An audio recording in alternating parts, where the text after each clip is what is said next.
finish him off. He's calling for it. This is it. This is it. Your career's on the line here. Do it. Do it.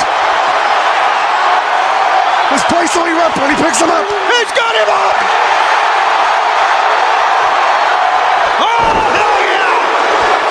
1, 2, 3. Thank you. Thank you. We've got a new heavyweight champion. Climb the ladder, kid. Make yourself famous. I just had an out-of-body experience. What did we just see? What did we just see? He got him in a power slam! He got him in a power slam! He got it! Simmons got it! Simmons has won the match! Simmons is a champion! I've always maintained that reality is for people who can't face drugs. Shit is about to get real.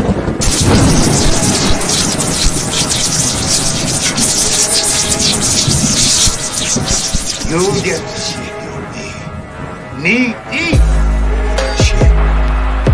Look at the stare of the champion against the challenger. What? And now, Straight Talk Society presents Wrestling with Reality. The following announcement has been paid for by the New World Order. It's going to be the biggest battleground in the history of our sport. The biggest match in pro wrestling history. The two biggest superstars in our sport in the biggest event the sport has ever seen. The biggest match in the history of our sport. Trying to run a little scalded dog here. Enough is enough. That's enough. No! Oh, God, that's enough! Stop it! Bam! Listen, it's tougher than a $2 steak. Who is your daddy? Who's your daddy, Undertaker? Slam! Toe slam! Who's your daddy, Undertaker? Lucifer's lips on the biggest house in the WWE! Somebody stop this! Somebody stop the damn match! Enough's enough! What? The irresistible force meeting the immovable object. Simmons got it real! Woo! WWE Dynamite. Ladies and gentlemen, may I have your attention, please? It's time. Let's rock. I can't do it. We'll do it live. So to escape from reality? We'll do it live. Fuck it. I am reality. Do it live. I'll write it and we'll do it live. Oh, it's live, pal. Let the slaughter begin! It is now time for Wrestling. With reality. I have come here to chew bubblegum and kick ass. Junior, look at this. And I'm all out of bubblegum. number one to be the man, baby! You have to beat the man! Heavyweight champion of the world. The time is now. Reality has become the present, and the final lesson of the pain game has begun. Have you ever heard a joke like that in your life? You are gonna wrestle my ass for the world title. You will have to kill me to keep me from killing you. Woo! The 90s have been referred to as the reckoning with truth. In the 80s, everything was clouded. Nobody ever told the truth. In the 90s, the way to go is flat out. Tell no lies. That's the way we're gonna do it. When you hear something from our lips, truth it may be, and as much as it may hurt, you can count on it being exactly the way that it is. We want the gold, sucker! Hulk Hogan, we coming for you, nigga!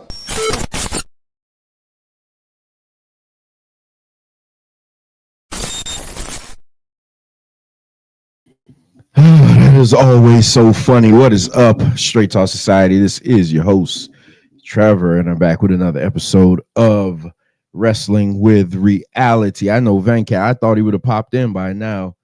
I know he'll be popping up sooner rather than later. Shout out to the greatest moderator in the business, Keela. Shout out to Bones in the building.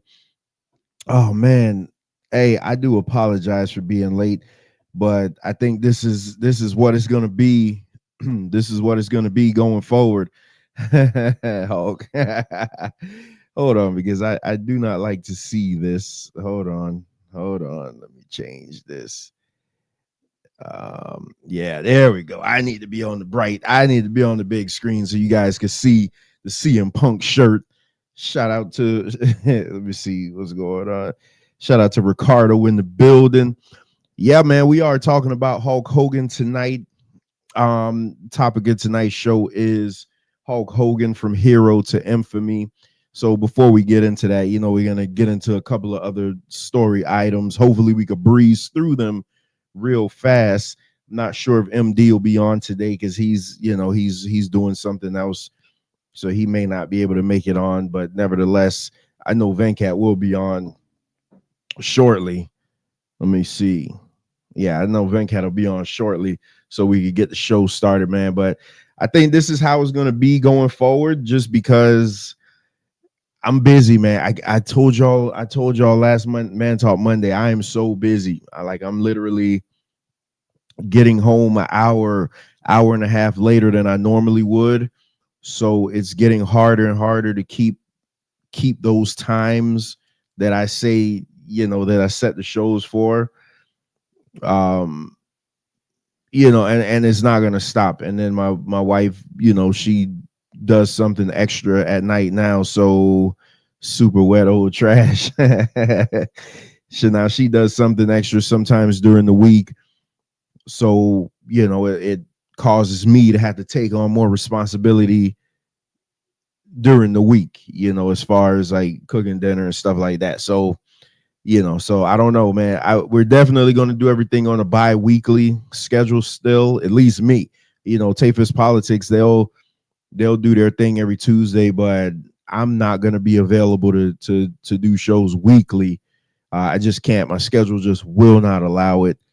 We're just getting busier and busier and busier. Like, we're talking about buying new robots and stuff like that. So, it's a great problem. It's a great problem to have. So I wouldn't even say it's a problem, because in the grand scheme of things, the streaming is literally just, that's recreational. That's just what I do for fun, but work is what I do to help take care of the family. So, so that's how it is. But we gonna truck on nevertheless. Speaking of Tafis Politics, those guys did make their return last night with a bang. I caught the intro video. Venkat did read, and I was wondering, I was like, man, if I know Venkat, he's gonna redo that video. So I don't see these things ahead of time. So when you guys saw it is when I saw it. So I'm looking at it, I'm like, yeah, that's nice. I thought he was gonna redo the wrestling one too. So I was shocked that when I played it, it was still the same. It was the same Wrestling with Reality video. But yeah, I figured he was going to change things up, man. But those guys did come back with a bang last night, talking about Donald Trump's inauguration, and not just the inauguration, just a bunch of other stuff. The J6 crew basically all being pardoned. I see Ricardo was talking about Snoop Dogg is trash. Yeah, talking about Snoop Dogg. And it's funny because we're gonna get to a story later, kind of about a celebrity, and should they have some redemption, a celebrity within wrestling. Well, Hulk Hogan, but I'm not even talking about Hulk Hogan. It's somebody else. So we gonna see how the thing goes. You know what I should do? I should call Venkat on air. That's what I'm gonna do. Hold on. Let me hook up my phone to my thing. I'm gonna call him right on air. Make this real interesting. See what he says. As soon as I see that I'm connected. All right, I'm connected. I'm gonna call him right on air. See what's going on, because he knows I don't like. I could get going and start, but I don't want to have to backtrack anything. So I'm waiting for them to come out. I know MD may not make it. because MD has other stuff that he has to tend to way more important. So let me call Venkat.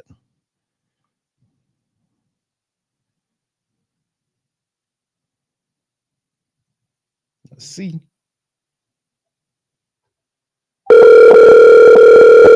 It's ringing. Can you guys hear it ringing?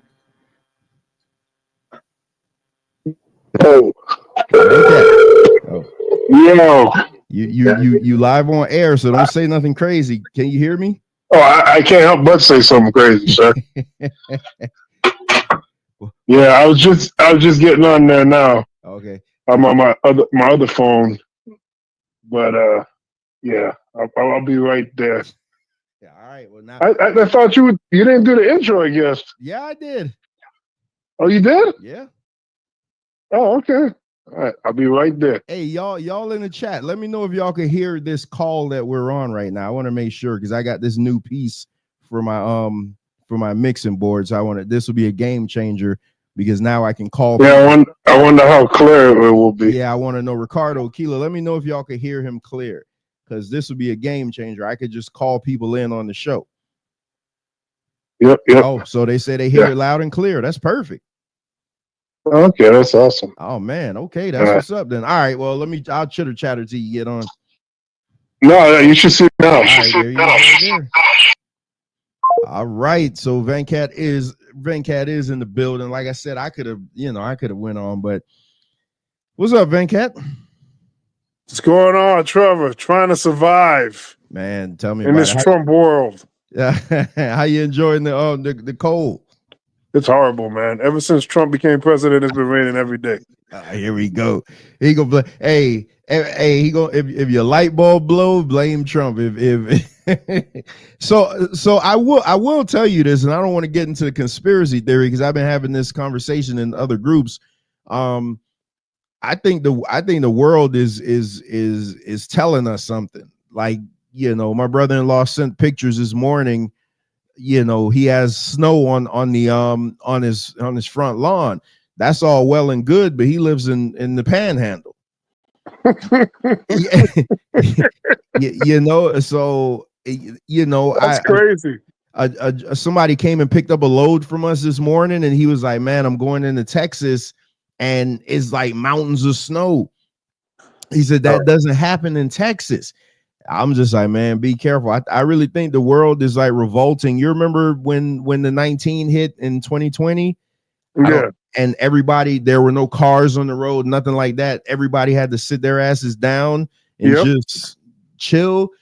When we finally were able to go out and everybody was going to like parks and stuff just to go out and enjoy nature. We drove by the beach and the beach water was so clear. I don't think I've ever seen Florida beach water that clear, because the earth has its way of telling you, hey, we need to reset. So I don't put it past, all this stuff that's going on. It's supposed to be in the 40s day after tomorrow here. Come on, man. We live in South Florida. Are you talking about 40s? That's crazy. That's crazy. That's beyond crazy. But real quick before we get into the Hulk Hogan stuff, I do have like 2 or 3 news items. 2 of them I'm probably going to save in the event that MD could get on, because it's the TNA stuff, and I know he likes to talk about the TNA stuff. But one of them I definitely want to talk with you about. Definitely, Ricardo, snuggle weather. I already told wifey today, man. I'm like, man, this is the type of weather I just want to go lay down on the floor and just cuddle up. So yeah, that's just this snuggle weather. Hey, us big dudes are in now. It's our turn. It's our turn to bat. Hey, we up to bat, man. If you over 225 pounds, hey, you up to bat, baby. Is your turn. It's your turn. I'm allegedly 240, so allegedly. I'm right there. So real quick, non-wrestling related, because I just saw this is my first time watching Sports Center in forever. And the story that ran down at the bottom, I'm like, oh my God, I have to talk to Venkat about this, because if we had a basketball show, we could touch this, but we don't. So it's funny you say that, because I was thinking, my God, I got to set up one. I need to do one, man. Something with Scottie Pippen going on, but sorry to cut you off there, but I was thinking the same thing. You said with Scottie Pippen? Yeah, Scottie Pippen had an interview, and I think I know what you're talking about. And Stephen A. went off on it, and I'm like, wait a minute, Scottie Pippen has some points. I don't agree with everything 100%, but a lot of what he said is true, and then so it'll be good to have a debate on and talk about that. And Mike actually sent me a video yesterday. I actually watched where Phil Jackson was saying that Pippen was better than Jordan. Yeah. But in the context of how he said it, I got it, because he was saying like Pippen could do everything. Right. Well, it's true, because without Scottie Pippen, Jordan doesn't get past the second round. Correct. Scottie Pippen by himself on the Trailblazers they were up by 15 points in the fourth quarter in Game 7 against the Lakers. So they were one quarter away from the NBA Finals. So, I mean, he did really good without Jordan. Yeah, he might be the most underrated player in the NBA. Yeah, it's something about in the 92 Finals against the Trailblazers. The Blazers was beating the Bulls by 15 points in the fourth quarter, and Jordan was benched by Phil Jackson because he just couldn't get nothing going. And they put the second unit with Scottie Pippen, and they came back. So, I mean, Scottie Pippen is really important. And he was the reason why they won those championships. I see it in firsthand. Oh, Bones tripping now. Bones saying Jordan's overrated. I would never disrespect Jordan like that, because Jordan killed too many of my hopes and dreams throughout the years. He is that dude. But when you talk about I wanted to do a show one time, and we probably still get to it. It was called The Other Guy. So yeah, what we were going to do, we were just going to look at top tag teams and just look at the other guy. So you got Shawn Michaels, but where's Marty Jannetty? Right. You have Scott Steiner. Rick Steiner was another guy. You know what I mean? He was good, but he never reached the heights of his brother. So I do want to do that. And if anybody's the other guy, is Scottie Pippen. Scottie Pippen would probably be in talks as being one of the best players ever if he wasn't Michael Jordan's second. Right. Yeah, that's crazy. That's crazy. So to stay on the basketball topic. So what I see scrolling down at the bottom of the screen, the Miami Heat suspending Jimmy Butler again for another 2 games. They need to end this, man. It needs to be over with. Hey, he just came back from a 7-game suspension. Yep. I think he played 2 games, and now they're suspending him for another 2 games for missing the team flight. I think he did that on purpose, but because they say he doesn't even like traveling with the team. But nevertheless, this is making the Heat look really bad. Really toxic. Bad. It's a toxic relationship right now. They need to end this as soon as possible. I don't know why you would have the team get a detrimental situation like this. This is not good, man. They need to end this like right now. Yeah. Like tonight. I think they lost to the Trailblazers last night in Miami. He wants to be traded. I think he wants to be traded to Phoenix. If I'm not mistaken, Phoenix is the team he wants to get traded. So who has the leverage here? Because not regardless, whatever we say, he's still under contract. So if they say, hey, we're not trading you, he's still under contract for this year. Right. I mean, obviously the Heat got the leverage, and if the Heat so annoyed with him, just dump his ass on the Washington Wizards. That's a going nowhere team. If you really want to punish him. That's what I was thinking. Send him to a crap team, but with in the NBA though, you have to make the you have the salaries have to match up. That's the thing with the NBA.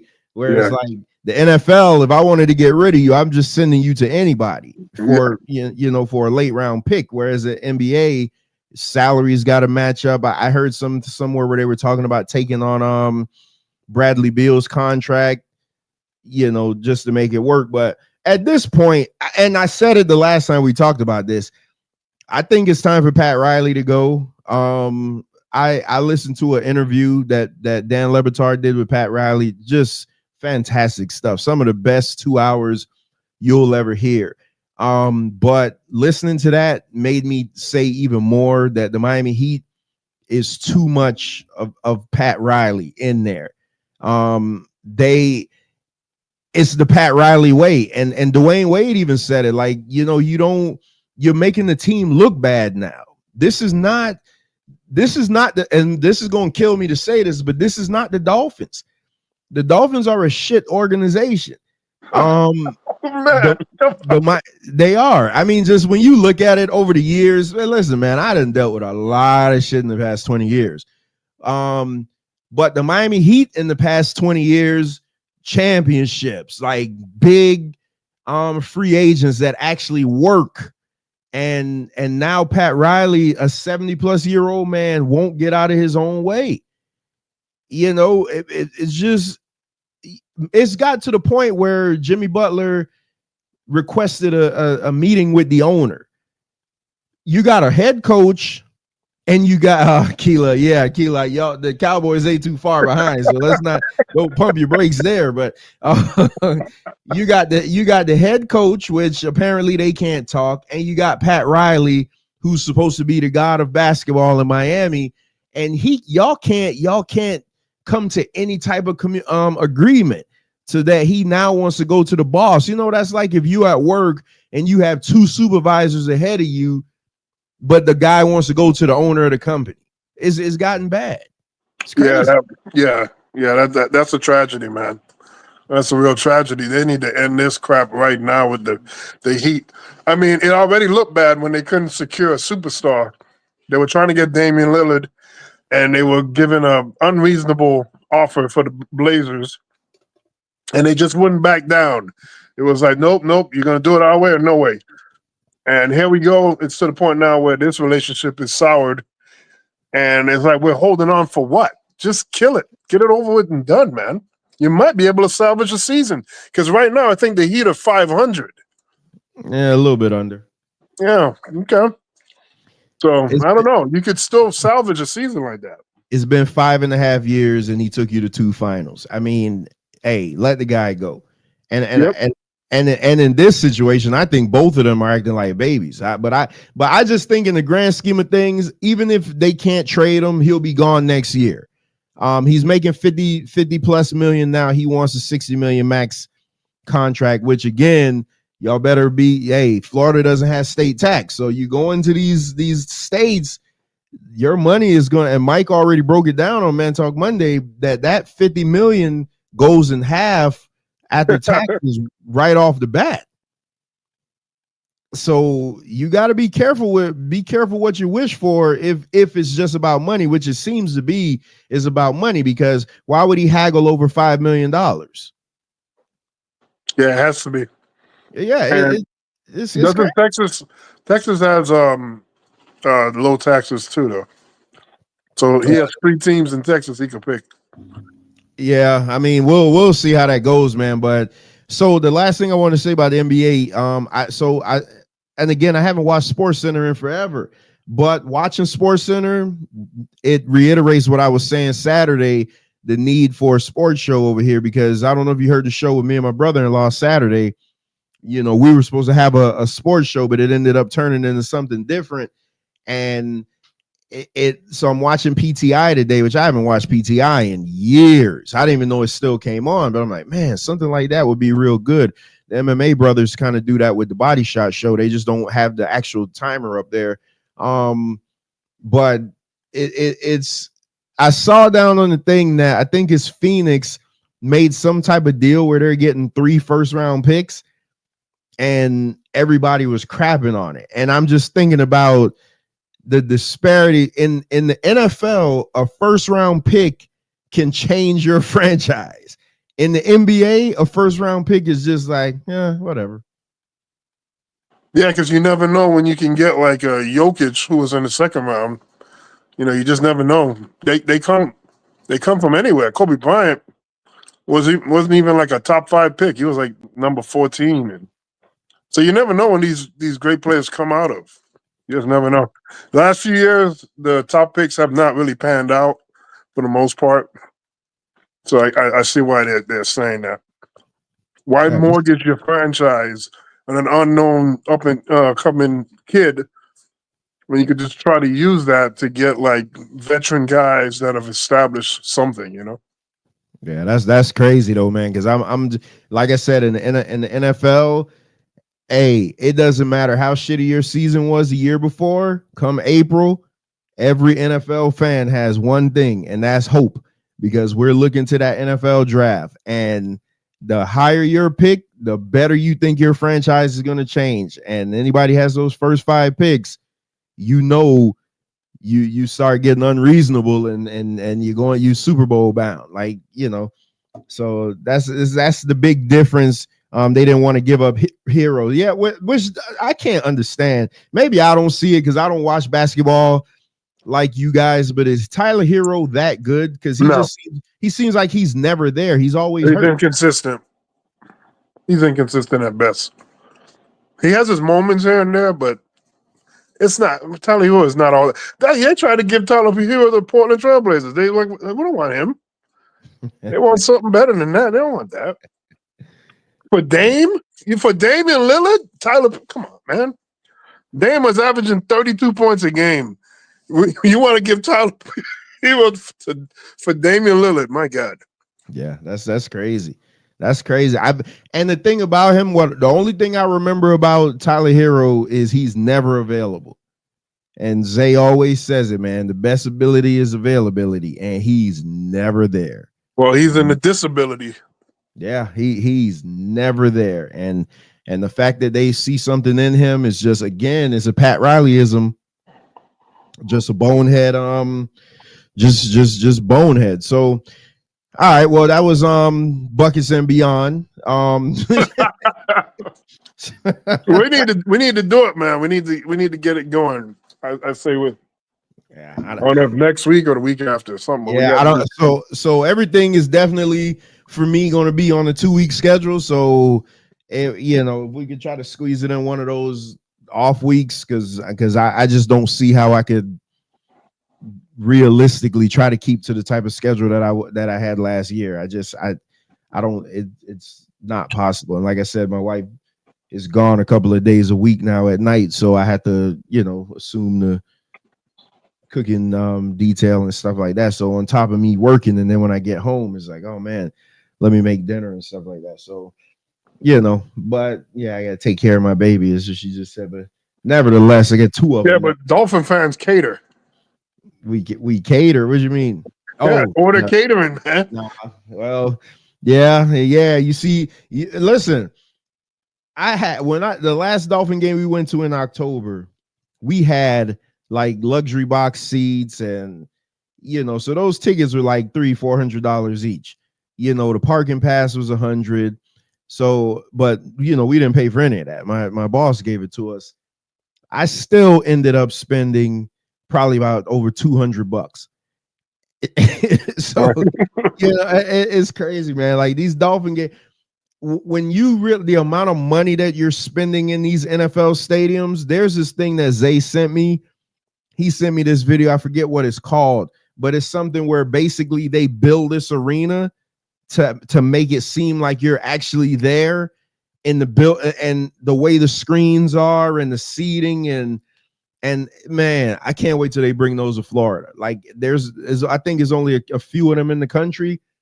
But when I saw that video, I'm like, oh my God, this would change the game. The way it's shot. That sounds good. That sounds real good. I gotta send you the video. The way it's shot is like, so if you're in a basketball arena, you're sitting courtside. The way the seats are, yeah. The way the screens are, so it's basically like a simulator, like a simulator, the old school simulators. Yeah.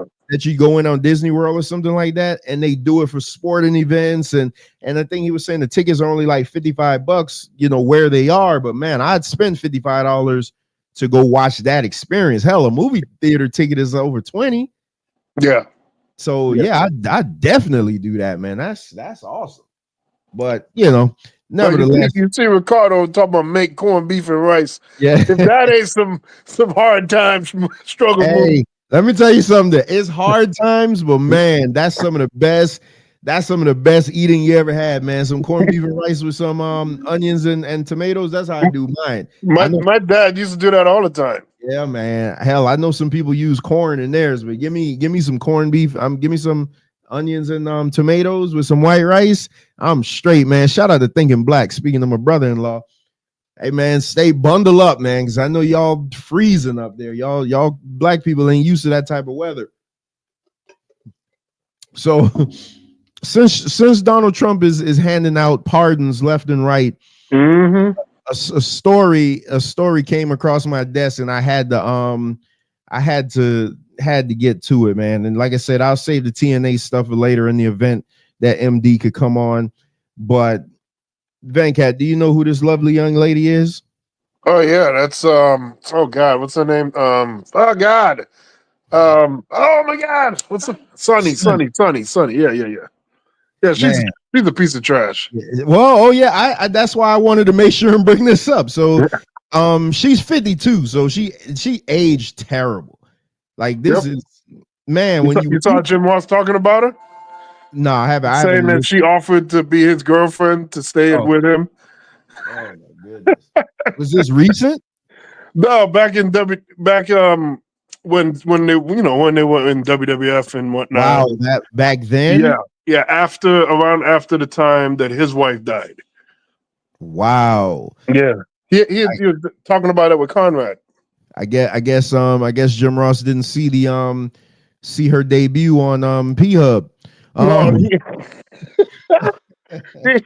He was saying how he could see her troubles, how she creates a lot of troubles, and he didn't want that kind of drama in his life. Well, I think it's a good move. He avoided the proverbial train wreck. I tell you that. Yep. So Sonny, Tammy Lee Stitch, real name. So the story just came out. This comes from WrestleVotes. And the headline is, and this was so funny just because I'm like, Donald Trump is handing out all these pardons. And then I see this story. I'm like, okay, boy, this is funny. Both WWE Hall of Famers, so you never know. Judge denies Tammy Stitch's request to reduce or modify prison sentence. So Tammy Stitch, also known as WWE Hall of Famer Sonny, requested to have her prison sentence modified and an update. Modified. And in an update, the judge denied her request. So Stitch was previously sentenced over 17 years in prison due to her role in the car crash that killed 75-year-old Julian LaFrancis in March of 2022. She was sentenced to 10.6 years in prison for driving with a suspended license and causing death, and another 7 years for DUI manslaughter. It was previously ruled that the sentence would be served right after each other, so concurrent. So per Mike Johnson, a PW insider, Tammy Stitch filed to have her prison sentence changed so they would run concurrently. On the motion, Stitch wrote that and said she was remorseful and that she highlighted how she become a teacher's aide at the Lowell Correctional Institution. Stitch also included her potential house and employment options for her life after release. And in an update, Judge Karen A. Foxman acknowledged Stitch's efforts but denied her request. This comes after Stitch pleaded no contest at her hearing. She had been arrested multiple times before the fatal crash on auto-related charges. So Tammy Stitch, she's set to be releasing December 22nd, 2039. She's like, hey, I've learned my lesson. Let me out, Judge. Well, what you gotta say about this, Venkat? She ain't learned no damn lesson. She out here aging like milk. Just a piece of trash ass garbage woman, man. She's been about nothing all her life. Hold on, Nick, what's your gate number? That's you. Hold on 1 second, Trevor. Hey, we're live, pal. Yeah, I got a guy coming to clean to look at the bathroom to fix something in the bathroom. Yeah, but she's just horrible, man. I don't believe in anything she's saying. I think she's just saying stuff just to get over. Yeah, I think for the amount of times that she's been arrested, and we're talking about right now. You're not even talking about what she's done, her transgressions in the wrestling business, with Shawn Michaels, while your man is right there, basically in the same company. Yep. you getting down, with the top star of the company and things like that. It's she's just a trash person. But so why don't you feel like she deserves grace though? She's had a long history of doing drugs, doing everything else.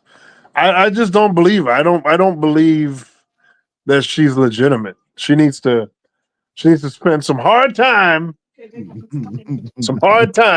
to do some recollection. Because I don't trust her. I don't feel there's something about her. I just don't feel like she'll be changed. I think it'll just be more the same if she gets up. Yes, Ricardo, she absolutely is a wrestling thought.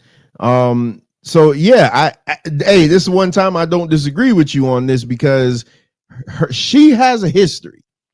So she has a history of the constant DUIs and driving with the suspended license. Like, all right, we give you a slap on the wrist, we'll let you out on this, we'll give you another chance. Still does mess up stuff, end up costing somebody their life. I mean, 2039, what year is this? 2025 says 14 years from now. So she'd get out when she's what, 60, 66? Man, but I mean, like at the way she's aging, oof, that might be a hard 66. Yeah,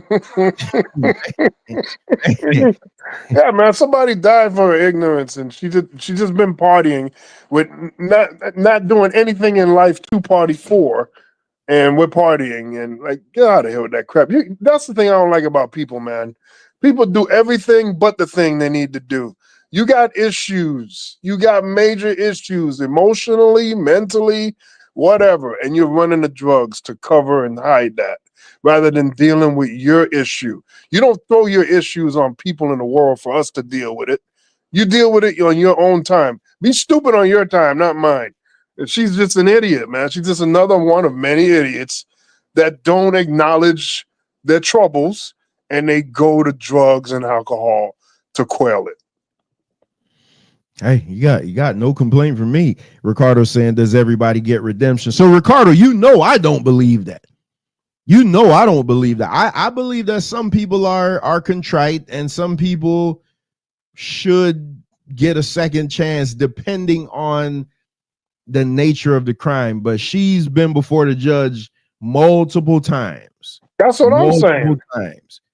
And she at least has a date to look forward to. Some people, they got way more time than that. Yeah. The fact that she only got 10 years for that, 10.6 years for the vehicular part, and 7 years for driving without a license. I'd say she got off, pretty good. And that screams irresponsibility. Very. And if she is learning, she says she's a teacher aide and this and that. When she gets out, I'm pretty sure she's gonna need to work, so she'll have something to fall back on. So hey, it is what it is. I don't think she was all that when she was younger anyway. Looking like a big beef burrito ass. Well, I mean, she was one of the most what was it, 98, 97, 98, she was the most downloaded woman on the internet. I mean, hey, come on, man, you got to give Sunny her props back then. Now, no, that's early internet, man. That's early internet. Got to get Sunny her props. All right, well, you know what? I can't wait for MD on this one, man. We got to get to it before we get to the Hulk Hogan thing. So, another bit of controversy in the world of wrestling. Oh man, boy, you talk about somebody looking like their daddy. Tessa Blanchard. Tessa Blanchard made her return to TNA surprisingly a few weeks ago after a long hiatus from wrestling. Attacking Jordynne Grace, which Jordynne Grace is done with TNA. They gave her like a send off after this match. She was in the Performance Center yesterday, so I mean she's WWE bound without a doubt. But Tessa Blanchard makes her return. Now I will say this. I really, really like Tessa Blanchard. Tessa Blanchard, I think, is a fantastic wrestler. I don't like the fact that she was the TNA World's Heavyweight Champion, but it's the world we live in. That's what it is. But that's not what this is about today. Tessa Blanchard had a match with Jordynne Grace, and by all accounts, I heard it was fantastic. everybody I heard talk about it say it was the best match on the card from Sunday.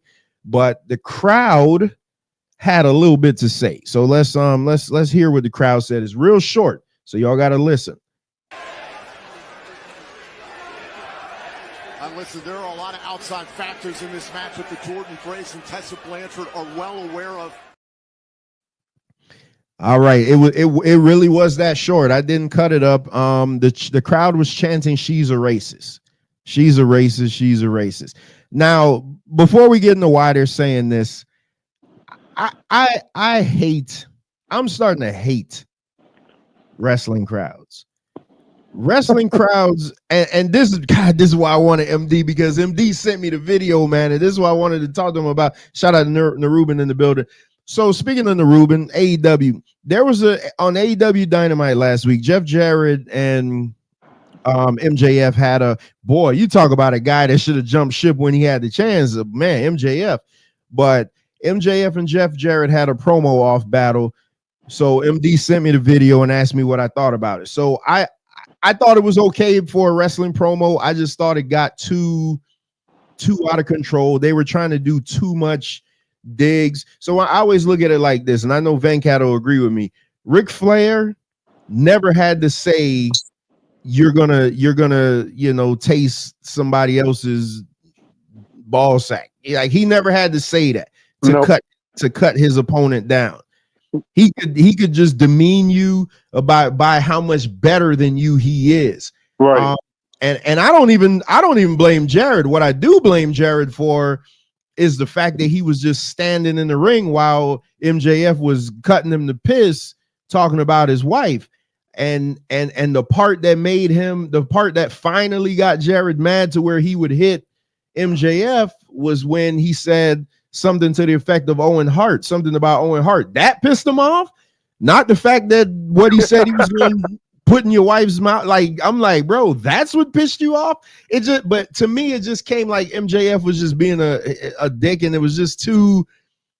It was too excessive. Like, it was too excessive. And this is where I veered off a little bit, but this is where the crowd made me so mad about it. Let me see what Naruban's saying, because I know Naruban is Tessa is shit. Okay, we MJF's need to evolve his character. His shtick is getting old. Yeah, so I do agree with that. I think in that did you watch it, Venkat? I saw part of it. I didn't watch the whole thing. You got to watch the whole thing, man. I just saw, because I saw it and then I turned. Is Jeff Jarrett did own? This is the second time. This is the second time they did that, right? Oh, I don't know. I don't know. Yeah, I think like a week or two before they had a different altercation where they were talking in the ring. I saw that. Oh, that's I thought that was good. If they did it back to back.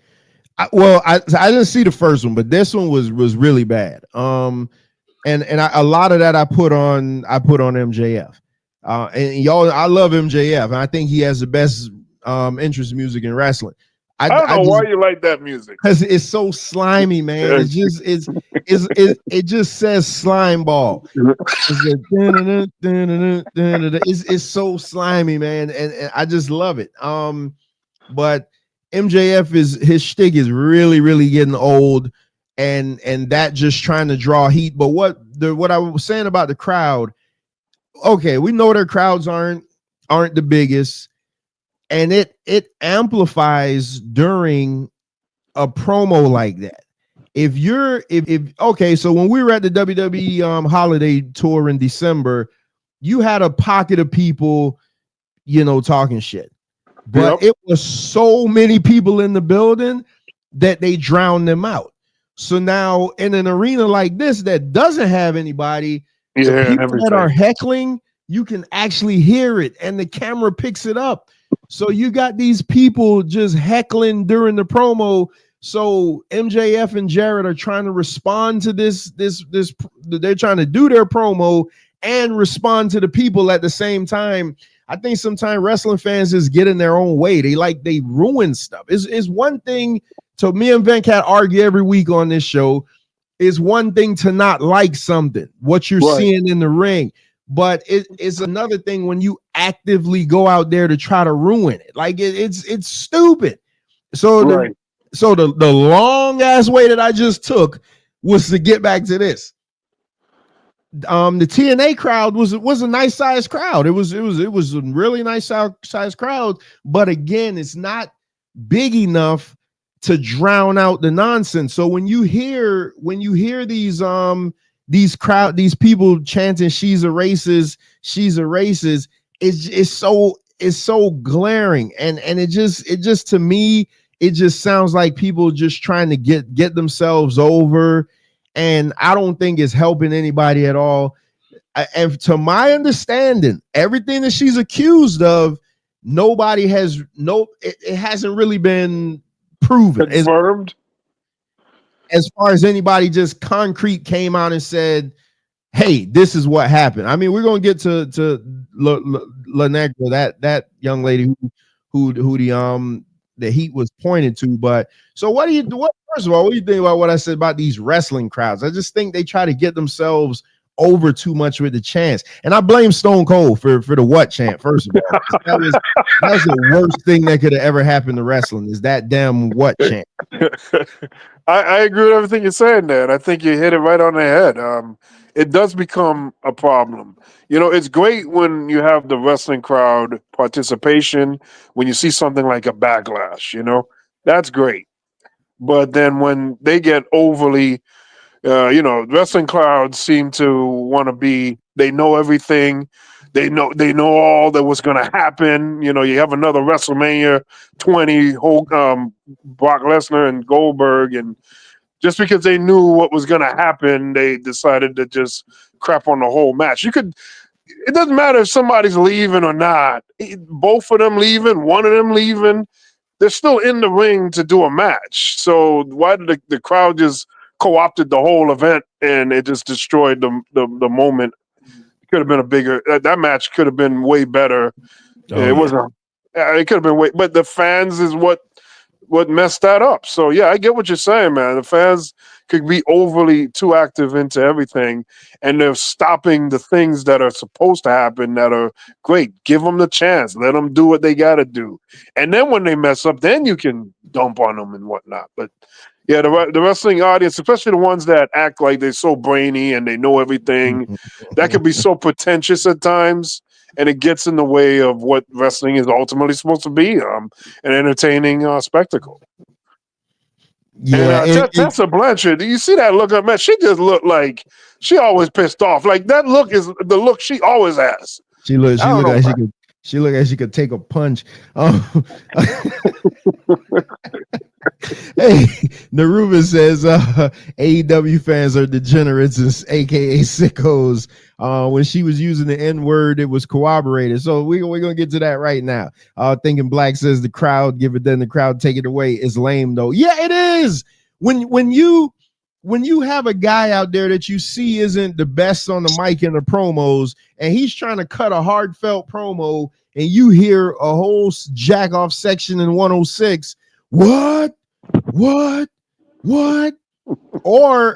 when the WWE fans 10 years later was still hijacking the shows with the CM Punk chants. Yeah. I got it after the first year. Okay, the first year you were pissed. I was pissed. Everybody's mad. He was gone. But don't constantly hijack the shows when you got other guys and girls trying to hold their mark. Yeah. Hell yeah.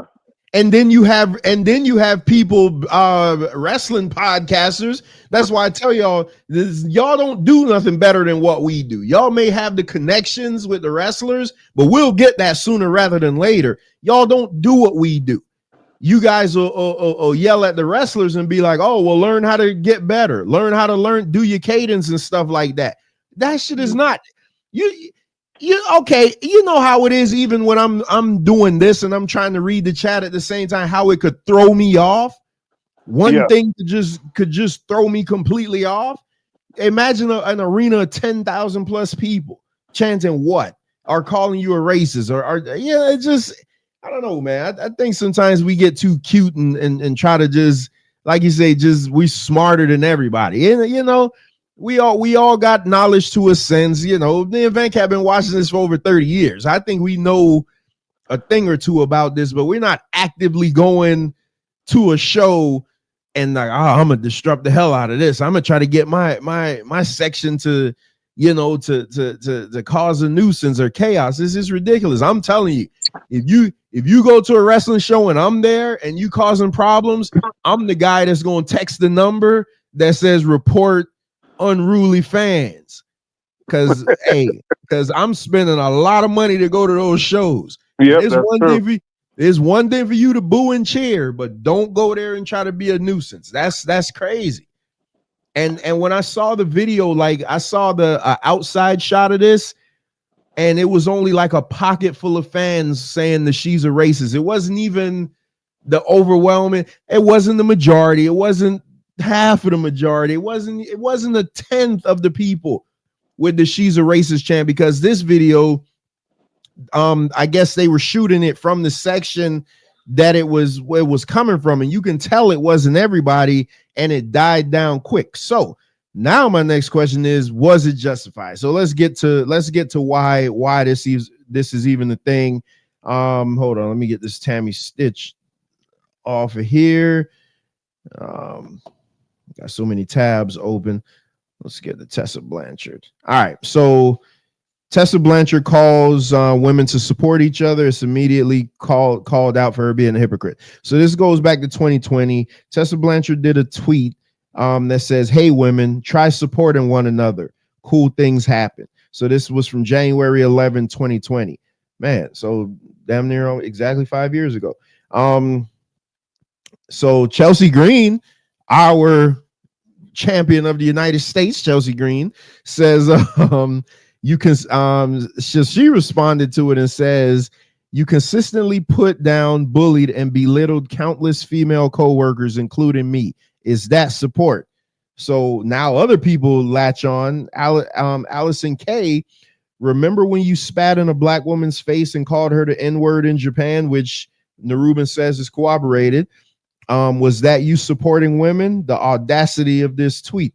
Then Gigi Dolan chimes in. Remember publicly putting me down on Twitter last year for something that didn't involve you whatsoever, then continuing to drag my name to other people for it. Pepperidge Farm remembers. You should probably delete this tweet. So, and it just goes on. Rebel. I like to think people change over time, but I can't confirm the bad behavior and non-supportive attitude in Japan. I was there. And that's in reference to spitting in the black woman's face. And the black woman was her name was something Del Negro. So I did look her up last night just to see who she was. I don't know if she signed any big promotion, but she ain't a racist, but maybe undiagnosed bipolar. So I'm so glad Neruma said that. So Venkat, when you hear those tweets, this happened 5 years ago. Now, you know, we just talk about all the stuff Tammy Stitch did, and I know they're two different things. I'm not trying to say that the two are. You know how we are, me and you on the Chris Benoit thing. It's going to be an argument to the end of time. Which, by the way, we are going to be doing a Chris Benoit show this year too. But she spat in a black woman's face, called her the N-word. And that's not cool. That's not cool. And I'm assuming that the sister who she did it to was probably breaking into the business. Probably, yeah. And Tessa Blanchard at that time, at one time was Charlotte status. Right. Tessa Blanchard was that chick. Like, she was Charlotte status. I didn't like when she won the TNA title, but she was at least badass enough to where if they were going to do it, you'd be like, you know what? It shouldn't have been no other woman to do it. But she was Charlotte level at one time. You think this was just a mistake? And I haven't heard her apologize. I haven't heard anybody say she apologized, which is probably that's the thing. And that face don't look like an apologizing. That's the problem right there. Yeah, I don't think she apologized. Yeah, okay, so let me ask you this then. What if she does apologize? Okay, so she would be apologizing after how many months and years? when she absolutely needed to for her career, right? But you couldn't just apologize because it's the right thing to do initially when it happened. You know, that don't make sense to me. I don't like Hogan. That's a Hogan thing, right? Where he isn't apologizing for nothing until, oh man, this is gonna get in the way. So let me do this now, months and years later. Same thing with Dr. Dre. He didn't apologize for beating up women until he had that Apple deal go through and like, oh my God, I feel so bad about what I did. Yeah, whatever, man. You need to be doing it in the moment because anything afterwards don't matter no more. But it was 5 years ago though. So again, and I'm not listen. So shouldn't she have apologized 5 years ago and not like right now? I don't know if she apologized. That's the thing. Narubin, tell me. Let me know. MD, I know you follow Tessa Blanchard. Let me know if there was any public apology. I didn't see one. I doubt it though, because like Venkat said, look at her face. She don't look like the type of broad that's gonna be apologized. Yep, she looked like a Karen slash something else. So she was with her and Ricochet used to be together. So like Ricardo says, so Nerubin says there was no apology. MD says not only did she not apologize, she ran away from it and went to Mexico. See, this is why that tells a lot about a person's character right there. And Bones saying I never heard an apology. This is why I wanted MD, because I knew when it come to the TNA stuff, I know he knows. Okay, so all right, so she didn't apologize, but do you think she's a racist? Because I don't. Yes, I do, because when you get upset and pissed and that stuff comes flying, you know, that must have been in you. And when you get upset and pissed, you let your guard down and you're not able to self-edit like you normally would. So, yeah, I mean, why would you do that? If I slam my foot, I'm not going to be blurting out N-word this or whatnot. I'm just going to be, yeah, damn, you know, I'm going to keep it whatever. Whatever pissed her off or whatever made her mad doesn't justify saying N-word anything. People that are not racist, they don't just, because they get mad, say anything about an N-word. It don't make sense to me. That's within her. Does the N-word make you racist though? Saying N-word? Yeah, it kind of does. Yeah. Okay. Yeah. And that's fair enough. But see, again, I think, man, this is a fantastic conversation, man. So I think the way I feel. Let me see. Three kinds of people tell the truth: drunk, angry, and kids. Yeah. Yeah. You're right. 100%, Bones. But okay, so how do you justify her being in a relationship with Ricochet? You know how many racist people out there that's in relationships with black people? It's always been that way. It's always been that way. Look at who's that jackass, that Supreme Court guy? Oh God, forgot his name. That guy that keeps spending money for millionaires and billionaires, and he's Clarence Thomas. He got that white woman. You know, she's a big racist as damn self, but she's with him because she's comfortable with him because he's one of them that knows his place and plays his role. But that doesn't mean they're not again. Just because you're married or you're a girlfriend boyfriend with a black person, don't mean you're anti-racist. No. Well, hold on, Venkat. And I don't disagree with you, but look what MD says. This is how I feel. What MD says. MD says there's a thin line between racism and comfortability. She was comfortable. Taking BBC and the immersion of the culture, I don't think she's racist. She was comfortable. And that's how I feel about it. Like, I don't think, and I'm gonna go out on a limb. I don't think Ricochet was the only black dude that got with her. So I don't think, man, I can't, because my daughter's sitting right here. So I can't just say everything I want to say, but I just don't think. I think it's more of a comfortable thing. Like, you don't see the comfortability in itself as a part of the racism. I think you don't see that, man. I'm so glad you said that, because I was gonna have a debate with Inyame. Shout out to Inyame. He came to Tape His Politics last night about the usage of the N-word. when you got black people telling me that I could say the N-word because it is a kind of speech and is slang and is empowering. Yanga says the same thing. Is empowering. How the hell you think these people gonna feel when they're around you? Like if it's so empowering to you, what do you think is gonna happen when they constantly hear it? You're a product of your environment. If I constantly hear you doing and saying something, I'm just gonna be like, okay, it's cool to do it. It's like nobody at work. I'm pretty sure some of my coworkers want to say it to me, but they know better. Because I don't. There's a difference. Put them in a position to think that it's okay though. No, but there's a difference in the usage in the way of the word, right? So the NIGGA, hey, you my nigga, versus you stupid nigger. Those are two different ways. And it seems like the way she went was the nigga. I don't think it was no there was no camaraderie, there was no terms of endearment or nothing of that nature. She used it the way the clan used it. That's how she used it.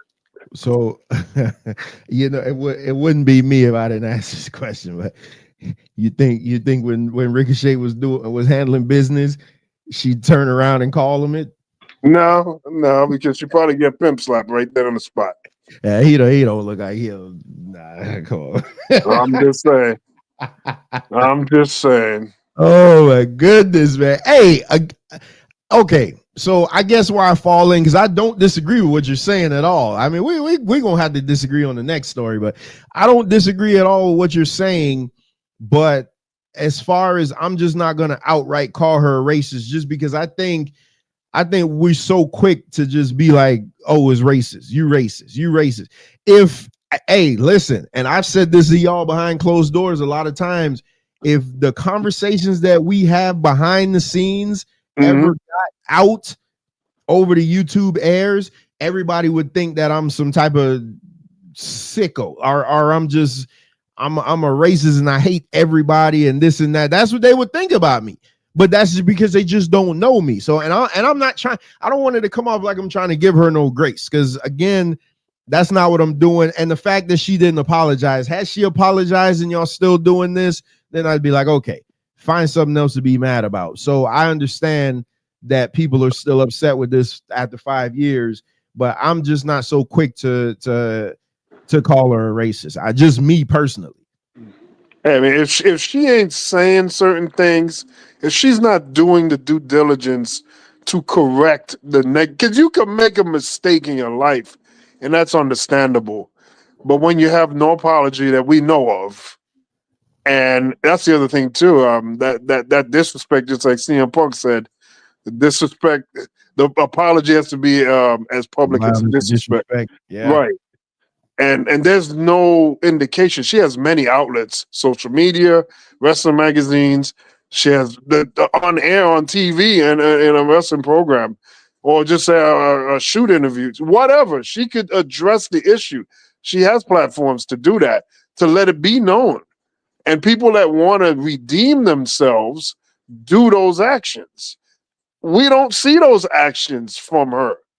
And you talk about the comfortability, that goes hand in hand with it. Because those racists would be very comfortable in saying and doing certain things. So now, I mean, I'm judging people by their character and by their actions. That's how I'm judging people. And that's the only way we should all be judging people. So Naruban keeps harping on the mental disorder. I don't know anything about it, so I can't say it matter of factly. But he said white guys in the hood are different from crazy chicks with undiagnosed mental or disorders. So he keeps harping on the mental disorders. A lot of these chicks are like this. She doesn't want to face reality and thinks ignoring it will go away. Clearly it hasn't. She needs to make this good and if she ever wants to move forward. So okay. She's living that Hulk Hogan right now. The wrestling promoter and the wrestling promoter and you, we know that we do this in the territory days. They would lean heavy on this. Right, they would. Yes, they would. No, Definitely would. No way in the hell they could do that now, right? No, hell no. It'll be over for sure. It'll be over for sure. Yeah, I don't think because I heard somebody say that she should lean into this, and I'm like, I said, I'm always thinking about heat, baby. Like I always, if I was a do you think that Tiffany should have leaned in on the online social media idea about her saying what she said? So when the black bitch comment, I'm telling you, Venkat, I had no problem with that. I don't get that. How do you have no problem with that? Because it wasn't like, to me, man, context is such a big thing, man, and you're in that industry. I didn't take it like it was her saying, Jade, this is what I think you are. I'm thinking it's more so like, hey, we're gonna work an angle. It's like you piece of shit or boom. I don't know. This is how I take it. It was MD in my MD Manosphere voice. Why was it so easy for TNA to ease her back in, knowing there would be backlash? Where are the opportunities for male wrestlers that have been accused unprovenly? Hey, that's a good thing, and that's why I wanted to get to the next story. What else you had to say on this, Venkat, before I move to the other one? No, that's it. That's it. That up. So MD says that it was easy for them to bring her back, to ease her back in, because there was some backlash when she came back. There was backlash, but I thought that it was the story of the day. Everybody wanted to be mad about something, and it was a slow week. So now she's back. Everybody wants to get mad about everything, and you notice it's. I'll say because it's me. I had to be me. The vocal people are not the people that should be offended. Right. So it's all the white podcasters and stuff talking about how outraged they are about this, whereas the black people, which they probably should be a little more angry, which is probably our problem. We just let everything go, but you're not really. It didn't seem to bother anybody. Well, I think a lot of the black wrestlers in the industry, they have a tightrope to walk. So if they become too uppity about certain things, especially race related, and it constantly happens, that could go against them in some way too. So they don't want to bring too much attention in a negative story like this, especially when they already got a bunch of people going at them already. So why add to it and become recognized for being problematic with everything? Yeah, I don't disagree with that at all. So let's get into the last story before we get into the Hulk Hogan stuff. So this broke last week. WWE and TNA Wrestling announced a multi-year partnership. Now, we know last year NXT and TNA were working together, kind of like a handshake deal. Hey, we'd promote your show. We'll let some of our wrestlers go over there. But there was never anything that actually came out and said that, hey, we're outright working together. So now WWE, part of TKO Holding and TNA Wrestling, one of the world's top wrestling brands, and the subsidiary of Anthem Sports. I'll say, so let's skip down. The agreement will enable talent to garner additional exposure across WWE and TNA programming. Let me see if it gives a date. The historic relationship demonstrates that the collaboration and competition do not have to be mutually exclusive. Just trying to see what the terms are. And this is all right off of WWE's website, so it's not showing the terms. So long story longer though, WWE and TNA have entered a multi-year agreement. Whether this is multi-year just means more than one, so it could be 2 years, 2 to 5 years, whatever. So my question, and I know MD is a big TNA fan, So if you're in the chat, MD, what's your thoughts on this? But Venkat, what's your thoughts on? So the reason I really wanted to bring this up in regards to Tessa Blanchard is because there were rumors that WWE was going to buy TNA. I think doing something like this, you could is almost like the NFL is using college football as their farm system. You don't have to pay. You have college football cultivate your next crop of stars, Right. and now college football is paying them also. So that's a double whammy. I think this is WWE's way of having a farm system in addition to NXT with maybe some bigger names to where they don't have to pay them.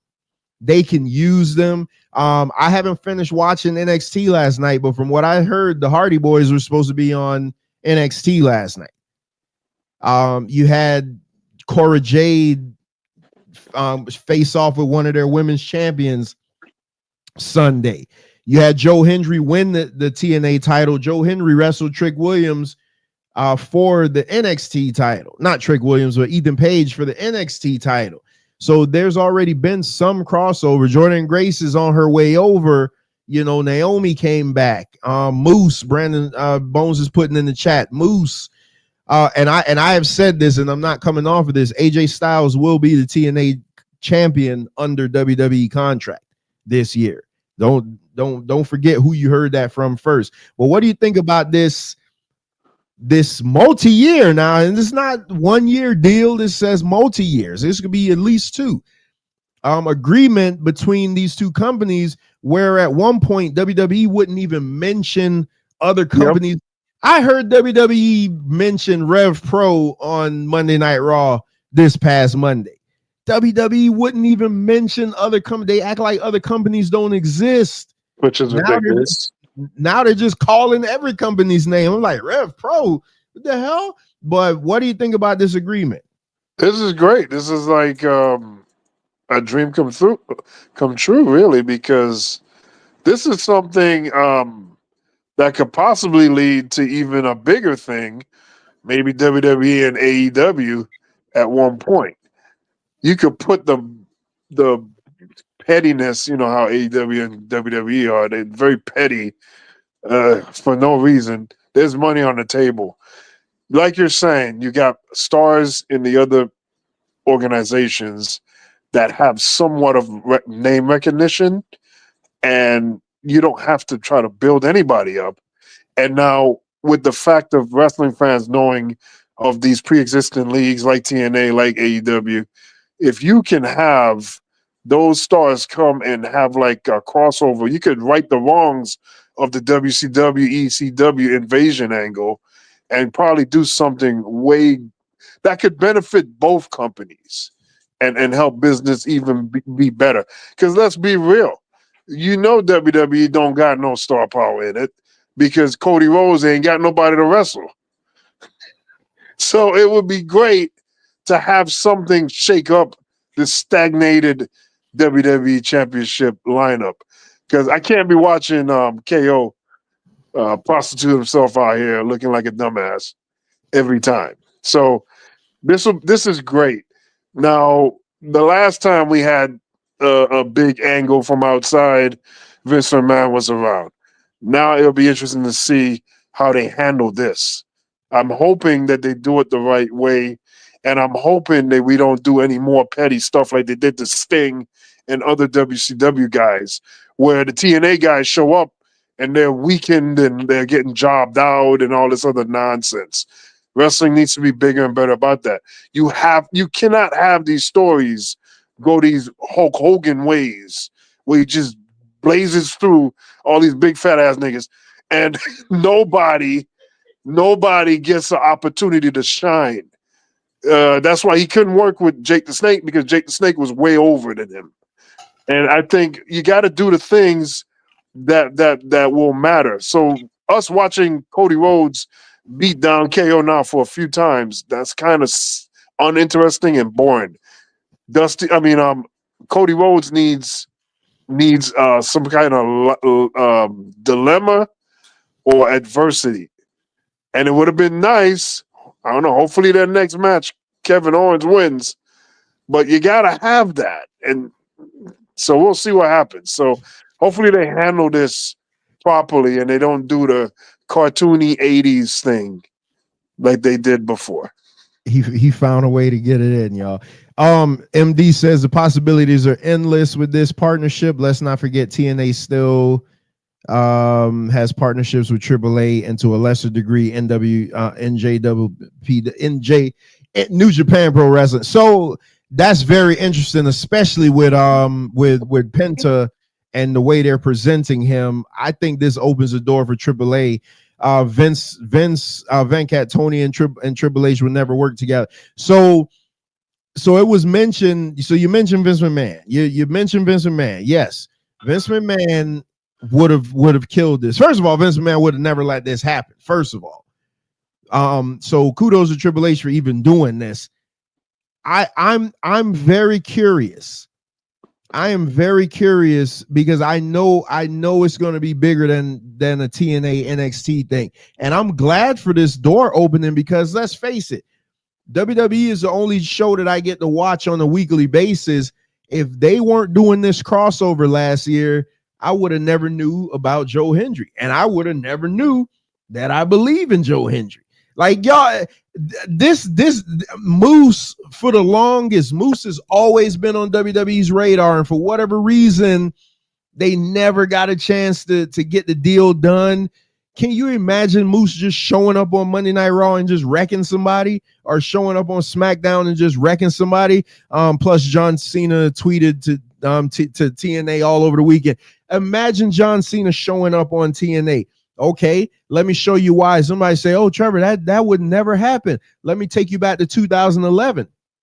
Do you remember the CM Punk John Cena angle where Vince McMahon said that he was going to fire John Cena for losing the title to CM Punk and having CM Punk take his belt and leave with it? And John Cena looked at Vince McMahon and said that I love this. And if you tell me that I'm not going to be able to do this on your TV, I will show up on somebody else's TV, brother. Hey, don't act like Triple H doesn't remember all this stuff. You have all these years of footage where you could go back and reference that type of thing. John Cena's going on this world tour, his retirement tour. Why not show up in TNA? Why not? Exactly. Why not? Give them. Hey, how does this hurt WWE? How does this hurt it only helps WWE and the entire wrestling industry. I'm glad you say that. I'm glad you say that because old Dave Meltzer, because I know everybody thinks that Dave Meltzer is the greatest thing in the world, but hey, I know y'all love him, but listen, man, the man has completely fallen off. So him and Brian did a thing on this about how does this hurt. What's the benefit of this to WWE? Obviously, it's not a financial benefit. The WWE doesn't need TNA to make any more money. That's not what this is about. You're giving them another. You know what this is? This is goodwill. You know what this is? This is Vince McMahon ruining his relationship with Ultimate Warrior. This is Vince McMahon ruining his relationship with Bruno Sammartino. This is Triple H coming in and saying, you know what? Let me make good with both of these guys and give us just a good look. So at the very least, we look better in front of the wrestling community. I don't see how the hell could this hurt you? And WWE has too many wrestlers as it is. Why not send 10% of them over to TNA to go work some matches? Yep. Why not do that? Like this man, if anybody thinks that this is a lose for WWE, yes, TNA in the long run is gonna come out on the better end of the stick because they're getting more. When their champion shows up in the Royal Rumble and Michael Cole announces them as the TNA champion, yes, that's gonna give them a hell of a lot more shine than it would otherwise. But so what? So what? It also helps WWE be more legitimate. Yeah, because if you're facing outside sources, man, listen. There's only so much you can do with your roster. They don't even use I mean, they got so many wrestlers, but if they start bringing in AAA talent, I mean, they already they loaned AJ Styles and Io Shirai out to who was it? Noah? Who was it? Pro Wrestling Noah or one of those Japan wrestling companies. Vince McMahon's not doing that. So they're trying to open the door to these other companies. Now it's up to these other companies to not be like AEW and be like, oh man, I'm on the same level as you. Well, what do you mean? What do you mean? I should have the same. We shouldn't have the same amount of time and this and that. Play your role. Understand the pecking order that this guy's you, and just get in where you fit in. Like it's crazy. I would just get in where you fit in. Why would WWE buy TNA just to have the lesser show be buried by a flagship show? Look no further than AEW and Ring of Honor. Yeah, I don't think it was rumored, MD. I forget where I heard say it. It was rumored though that WWE was looking to buy them. I don't think it would be a good idea though. Freeze.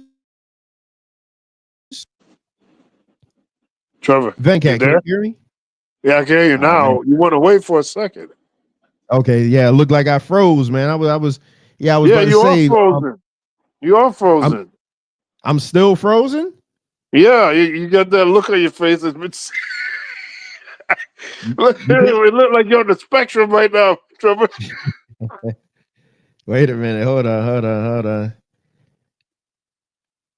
Uh-oh. Hold on.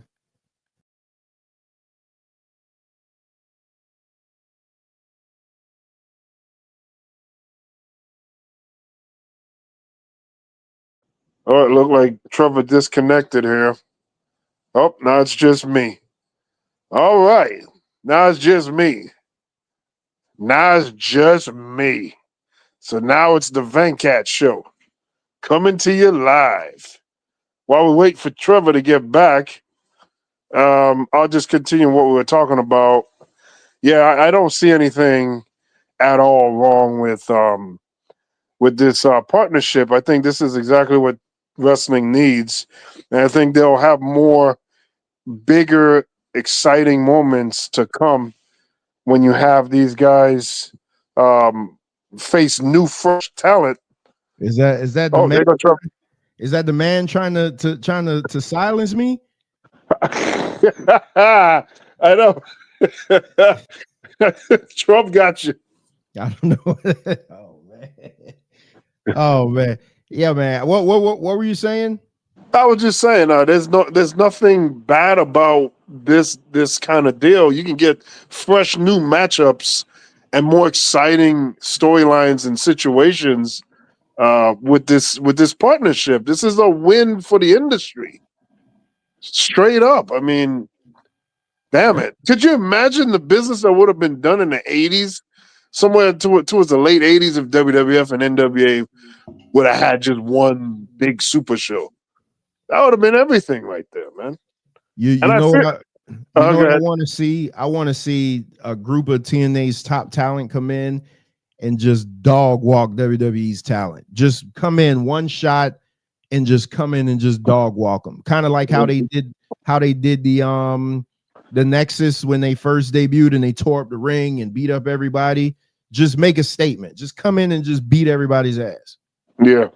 Oh yeah. I mean, it'd be like that year. I think it was 2016. No, it was 20. They were it could have been 2019, but the main roster was stuck in Saudi Arabia. So Triple H had to basically fly in the NXT talent to come do that SmackDown, and they literally came in and just beat everybody on SmackDown up. Adam Cole beat Daniel Bryan, and it was like a clean sweep.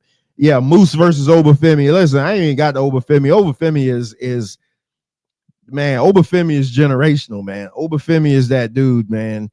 The grizzled young veterans.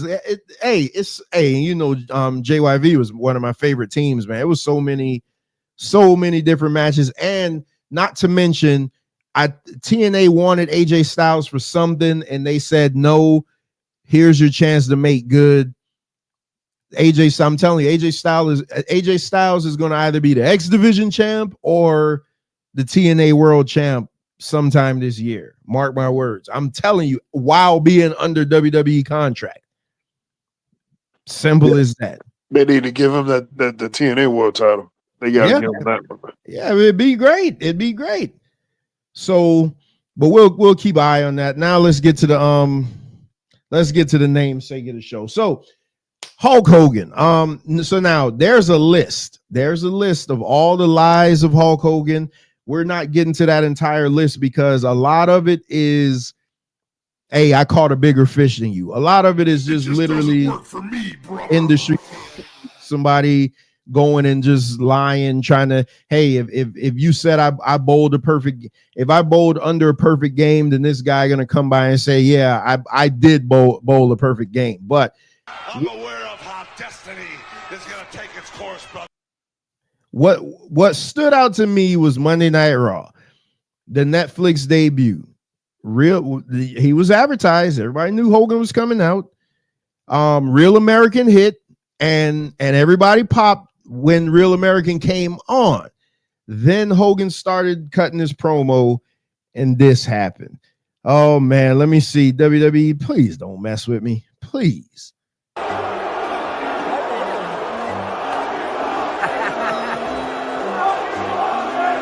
Well, let me tell you something, brother. You know something, maniacs? I've been in this business for over 40 years, and the greatest part of my life was being part of this great WWE, guys.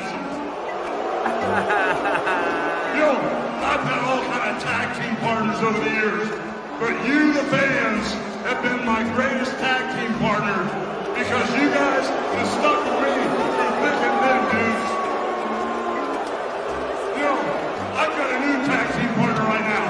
I got Hulk Hogan's Real American Beer that I've teamed up. And in the past, I've had a whole bunch of partners down the line.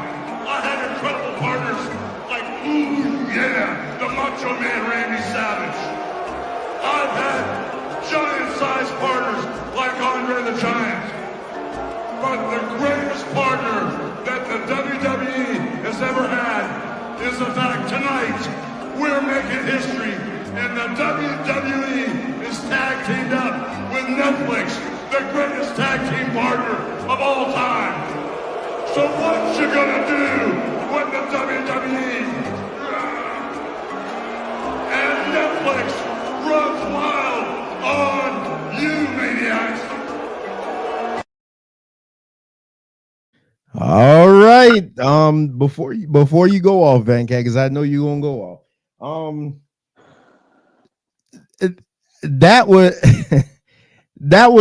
was alarming to me, the way they booed him. Not because they booed him, because my thoughts when it initially happened was it's because of the Trump stuff. But the more I thought about it, I'm like, it can't be because of the Trump stuff, because Triple H cut a promo in the middle of the ring to start the show off.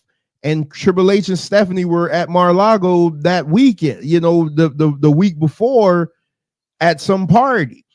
Undertaker. We all know Undertaker had Trump on his podcast, and basically Undertaker, got on his knees and was saying how, like everybody somehow seemed that God is in the White House now, but nobody booed Undertaker.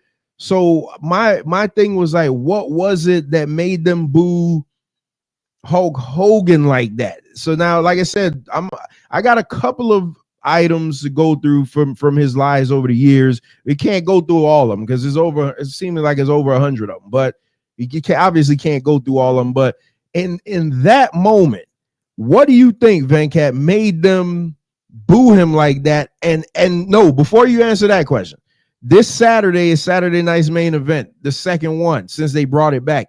They basically built that entire show around Hulk Hogan. So before you answer why they booed him, do you think they are going to feature him this Saturday?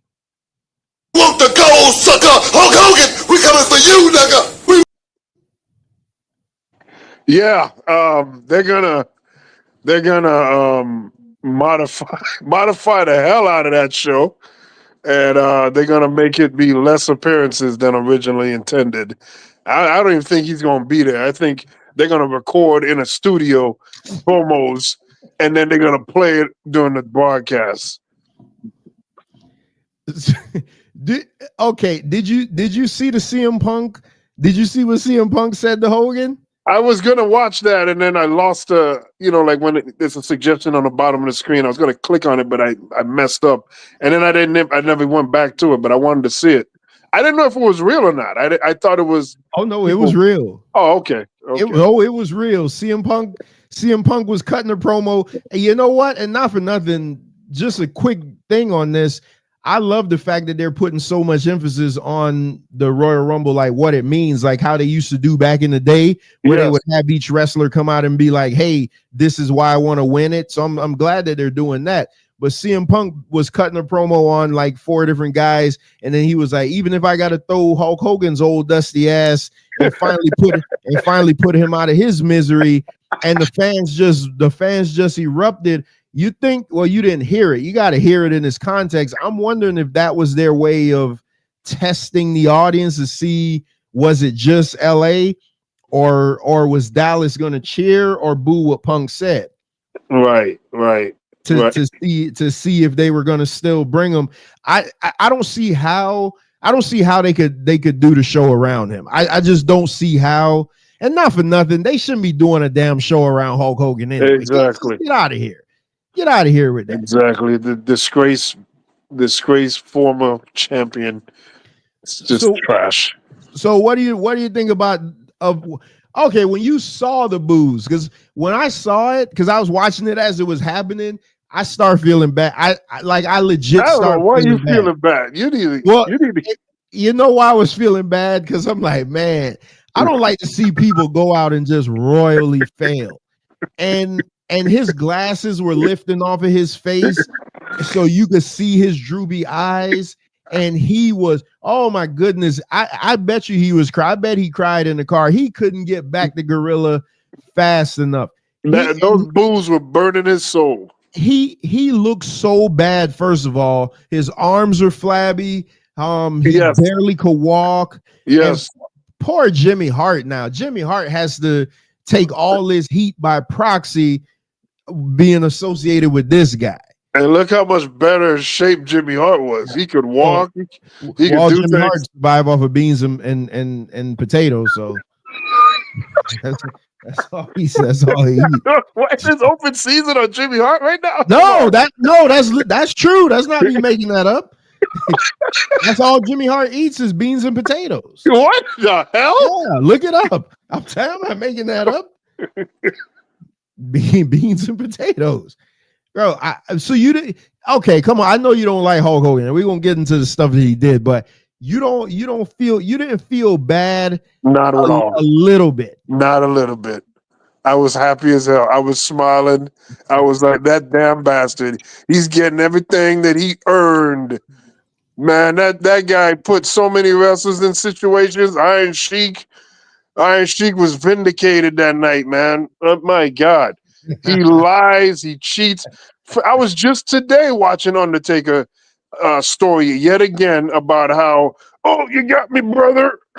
Hey, man, that damn tombstone was this far off the map. Exactly. And that's Undertaker coming into the company. He was fresh in the company, and you're trying to screw him over. He had been with WWE now or WWF back then for just about a year because it was Survivor Series to Survivor Series.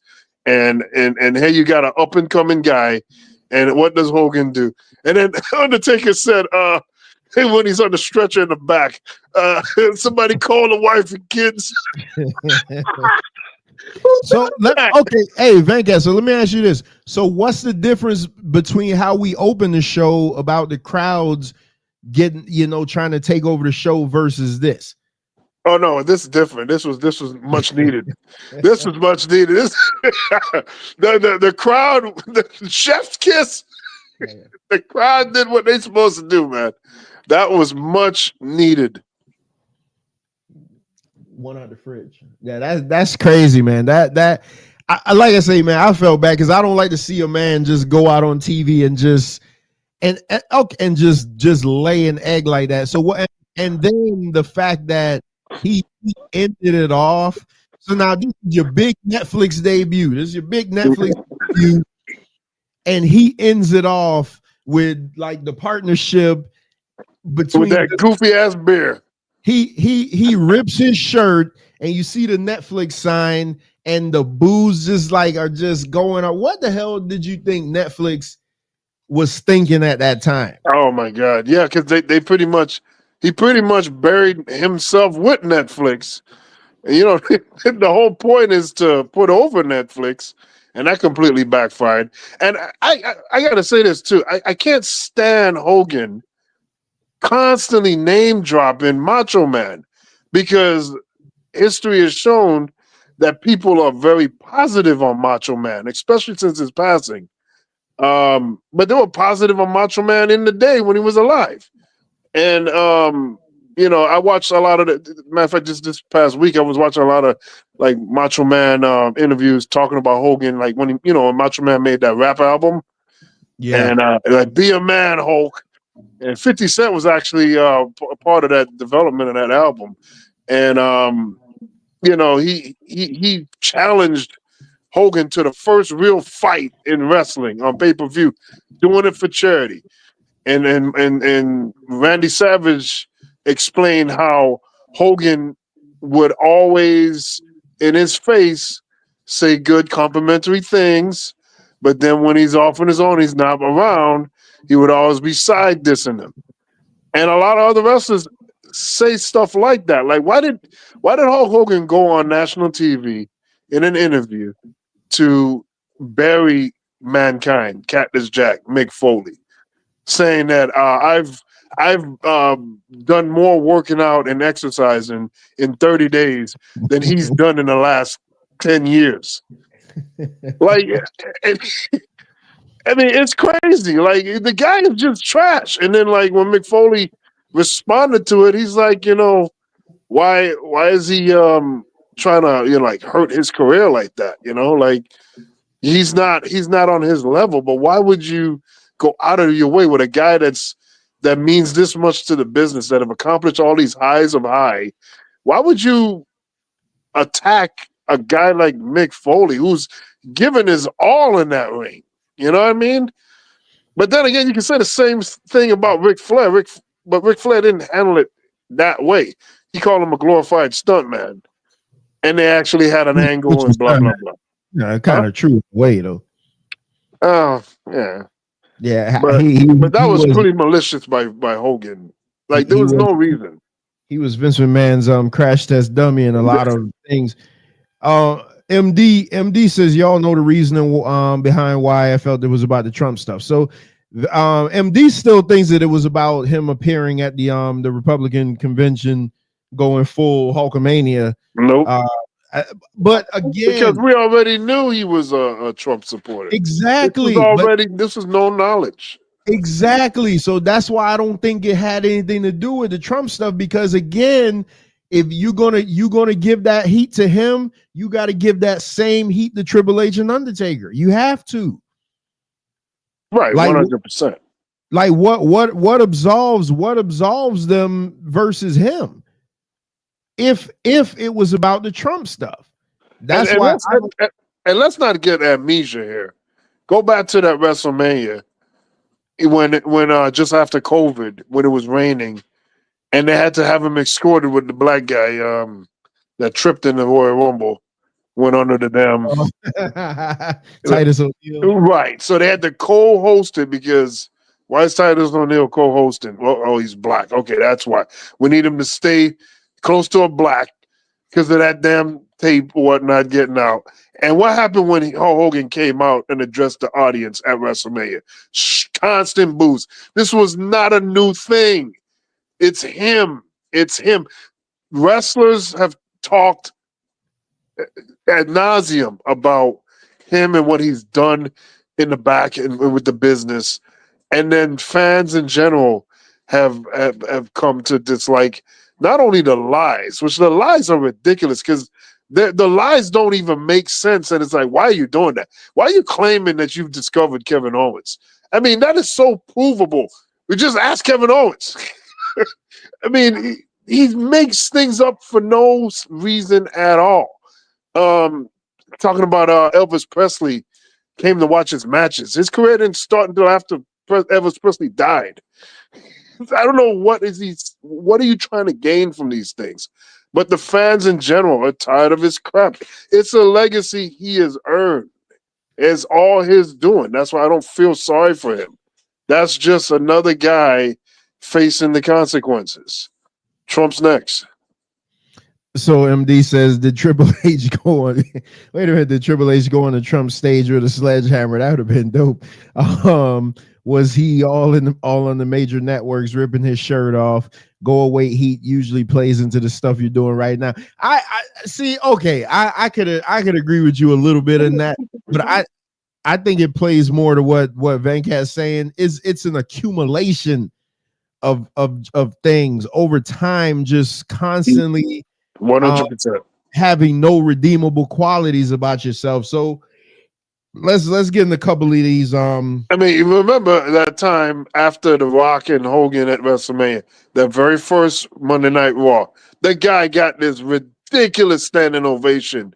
The crowd was loud and cheering and happy with him.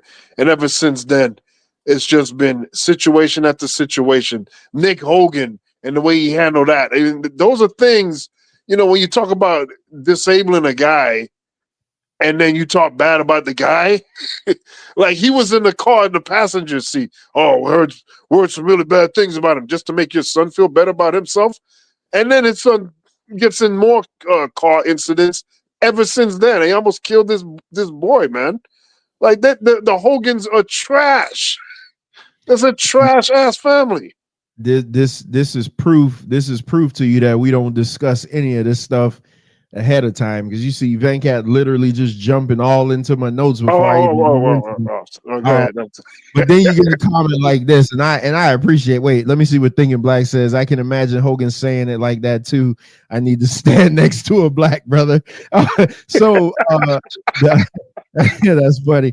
So B40. You always get a not comment. To be confused with E40. Yeah, this is funny. B40. Hogan is still popular. 99% of the general public, especially Gen Z, grew up watching him. It's the modern. Wait, it's the. Did I say more? I don't know what the hell that's supposed to say. Moron, modern, pathetic beta male audience that hates him, that lived in their little wrestling bubble. Huh? So then he says, you think Hogan cares if 35-year-old betas wearing replica belts that shows boo him? Yeah, he does, though. He does. Exactly. He looked like he was ready to cry. He looked like he was ready to cry. Yeah, he absolutely cares. MD says, what, B40? I still say, where was this in 2023? He didn't get booed then. So MD, so all his appearances, but I'll tell you this, MD, because you stuck on the you not budging off of the Trump thing, which is fine. And I will agree with you. In 2023, he was getting cheered more than boos. Nothing was like this. So it could be the Trump thing, but again, everybody knows WWE is that's like Trump country though. Like, I mean, that's why I'm pushing back a little bit on it. Like, I don't think it was a Trump stuff. So let's get in a couple of his tall tales. Like I said, it's hundreds of it's a bunch of them, but we can't get to all of them. Just want to get to the more ridiculous and then get into the more egregious stuff. So he said that he body slammed Andre the Giant. Hogan claims he body slammed Andre the Giant when he weighed over 700 pounds, which Andre the Giant at his max was probably 5. And not only that, he said he was the first person to slam Andre when we know Harley Race did it. Kamala did it. Stan Hansen did it. Oh my goodness! Did it before Hogan. So he also claimed that he ripped his back or whatever. Like he ripped. Yeah, he tore every ligament in his back, brother. Oh my god! WrestleMania 4 earnings. This was a new one. I hadn't heard this one, but Hogan stated he gave his entire WrestleMania 4 payday to Randy Savage and Miss Elizabeth as a wedding gift, which no one has corroborated. Yep. Did you hear that? I'd never heard I never that. heard that one. No, I never heard that one. But he had so many, you can't keep track of everything. And think about this. He's saying he gave his entire WrestleMania payday. You know, Hogan's paydays were at least 7 figures, right? Easily. So he's saying, at the very least, if he got $1 million, he's saying he gave all that to Randy Savage for a wrestling present. The guy that he didn't. Exactly. Here's one of the more popular ones that we hear about. So, starring in the wrestler, Hogan said that he was offered the role of Mickey Rourke to play the wrestler, but Darren Aronofsky said that he never even approached him on that. So again, and can you imagine Hulk Hogan in that class? Hey, The Wrestler is one of the better movies I've seen ever. Yeah, like, that was a fantastic movie. He would have destroyed that movie. Oh jeez. Oh boy. There's no holes barred. No holes barred. Again, Venkat mentioned that he had a friendship with Elvis Presley. Hogan claimed Elvis Presley was a fan of his wrestling, but Elvis died before Hogan even debuted. So, you know, there's that one. What about the SummerSlam one? At SummerSlam, the one in Wembley, he's like, yeah, he was there, and there was a kid in the front row that had some sort of illness and ultimately died, and they were like, well, he wasn't even on the event. He wasn't there. Oh. So here's a weird one. He wrestled 400 days in a year. So oh my God. Hogan stated that he wrestled over 400 matches in a year by traveling across time zones. Yeah. I mean, I mean, some of this shit is ridiculous, man. George Foreman. So, hey, it wasn't the George Foreman grill; it was the Hulkamania grill. Hogan claims that he was offered the George Foreman grill endorsement, but missed the call, giving George Foreman the opportunity. Oh boy. So come on, let's just be real here. If I wanted to pitch you my product, am I just going to call you one time? Exactly. Like, oh, well, we missed him. Let's go down to the next in the Rolodex. Come on, man. Immortal muscle recovery. Hogan stated the doctor said his muscles regrow like they're 19 years old. Wow. What's the point of doing that, though? What do you get out of doing that? This guy's ego is ridiculous. He actually needs this. Oh my God! Wait a minute. B40 says I could care less if Hogan held people down or lied. It doesn't affect me. I don't know any of these people. Who cares? Why is B40 taping for Hulk Hogan? Oh, now you got Kirk's corner. I agree, B40. There is no WWE without Hogan. And now that we won't disagree on. If you weren't alive for Hulkamania, don't comment. I mean, I'm 40. I'll be 45 this year, so I'm pretty sure I've probably seen more Hulkamania than you. As a matter of fact, Hulk Hogan was the reason why I started watching wrestling back in '85. So, you know, haters gonna hate. I think they would have gotten another dude, and they would have just. You know, this is almost like on Man Talk Monday. You always had that one person that come over and they want to be a contrarian. That's good though. That's cool. So taping for Hogan, my God. Yeah, I know. Hey, tell you, everybody got their fans. Backstage politicking in the 90s. Hogan was often accused of using his backstage power to hold down other wrestlers, especially during his WCW run. He allegedly refused to lose cleanly to stars like Randy Savage, Bret Hart, and Sting, which tarnished his reputation within the wrestling community. We talked about that forever, you know. Yeah, he made matches bad. Yeah. I mean, Starrcade 97 is not a Sting issue. That's a Hogan issue. Well, Eric Bischoff will tell you that's a Sting issue. Well, Eric Bischoff caping for Hogan too. I mean, come on, man. You already know that's his butt buddy.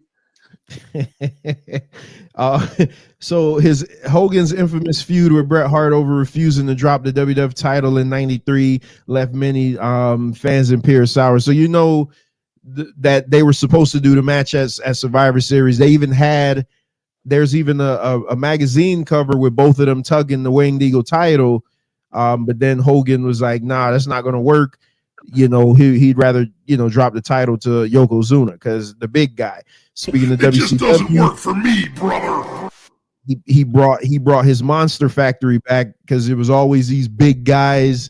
And I think Venkat pointed that out to me when we were younger. Because I didn't, when you're young and you're a Hulkamaniac, you just like, yeah, next guy up.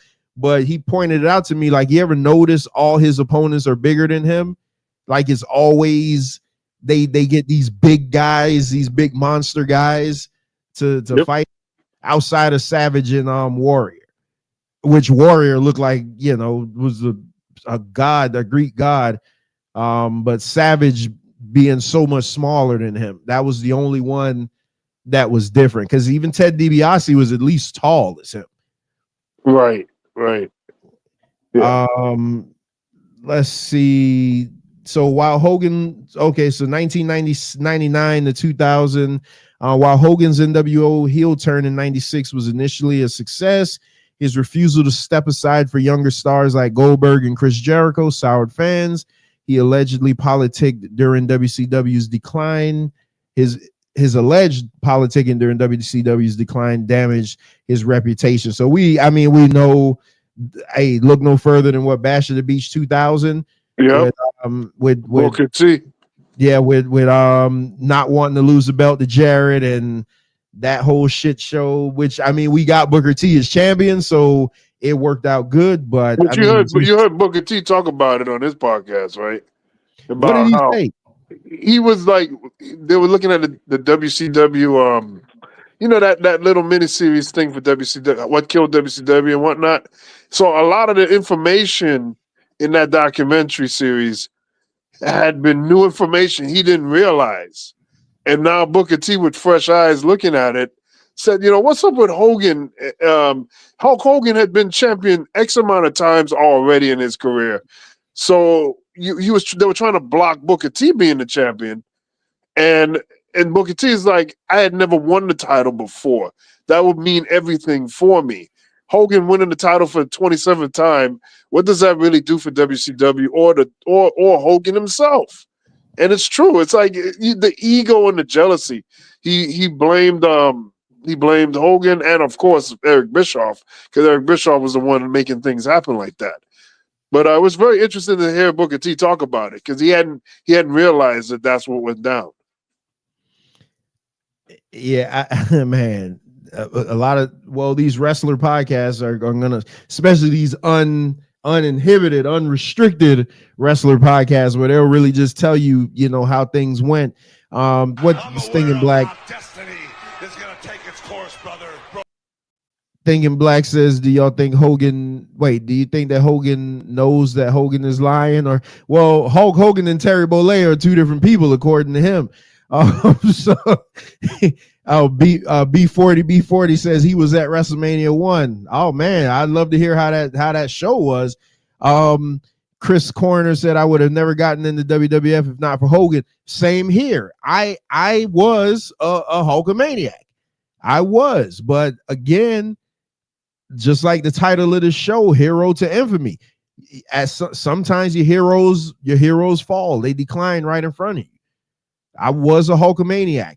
My first time seeing Hulk Hogan in real life was in 2001. I was 21 years old. I paid for a damn near ringside seat. And when Hulk Hogan came out, the 21-year-old me turned into the 5-year-old me. I had the Hulk Hogan wristbands and everything. So yes, and I went to that show by myself. I didn't even go with anybody. So yes, I was a Hulkamaniac, and I could still, I don't know anymore. Just like Vince McMahon, I respected Vince McMahon a lot, but now I can't separate. I can't separate the art from the human or from the artist. Yeah, I can't separate anymore, especially after we did that Vince McMahon Netflix thing. I I just can't see him other than just being a piece of garbage. But you know, it is what it is. You like who you like. Bone says he believes he actually thinks that Hogan and Beefcake were my favorites as a kid. Yeah, Beefcake was that dude too. I almost cried as a kid when I heard Beefcake died. Like, oh yeah, your friend was lying to you. Yeah, Beefcake is still alive. What are you talking about? Yeah, his friend was lying. Yeah, his friend was lying. B40, nobody could fill Hogan's spot in 84. He took wrestling the mainstream. No one else had the plan. Hey, well, I mean, this show we did something with Things Be Different If there was a guy over in WCW named Magnum TA. He was being billed as the next guy up. So pump your brakes there. I mean, we'd never know, but I think if Magnum TA would have took off, hell, during the Vince McMahon documentary show we did, you heard Vince McMahon say himself he wanted Dusty Rhodes to be the guy. Exactly. Hulk Hogan was his second choice. He didn't even want Hulk. He didn't believe in Hulk Hogan at the time. He wanted Dusty Rhodes to be the guy, but Dusty Rhodes didn't think it would have took off. So, boy, you talk about would things be different if, but we got a couple more I just want to get to. So this is where things really start getting heavy is so in 2012 to 2016 you had the sex tape and the Gawker lawsuit, a leaked sex tape featuring Hogan and Heather Clem, the wife of his friend Bubba the Love Sponge, service in 2012.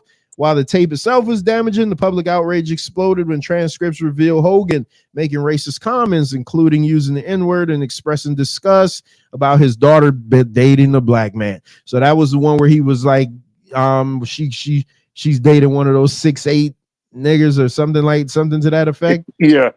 Yeah. He said 8 foot niggas. Yeah, 8 foot. Yes. So then why did McMahon throw Dusty in the polka dot? Because Vince McMahon because he went back to WCW. So he went back to WCW. Yeah, Vince McMahon is a douchebag. Yeah, he teach him a lesson. You didn't stick around, so now you're here again. I'm gonna teach you a lesson.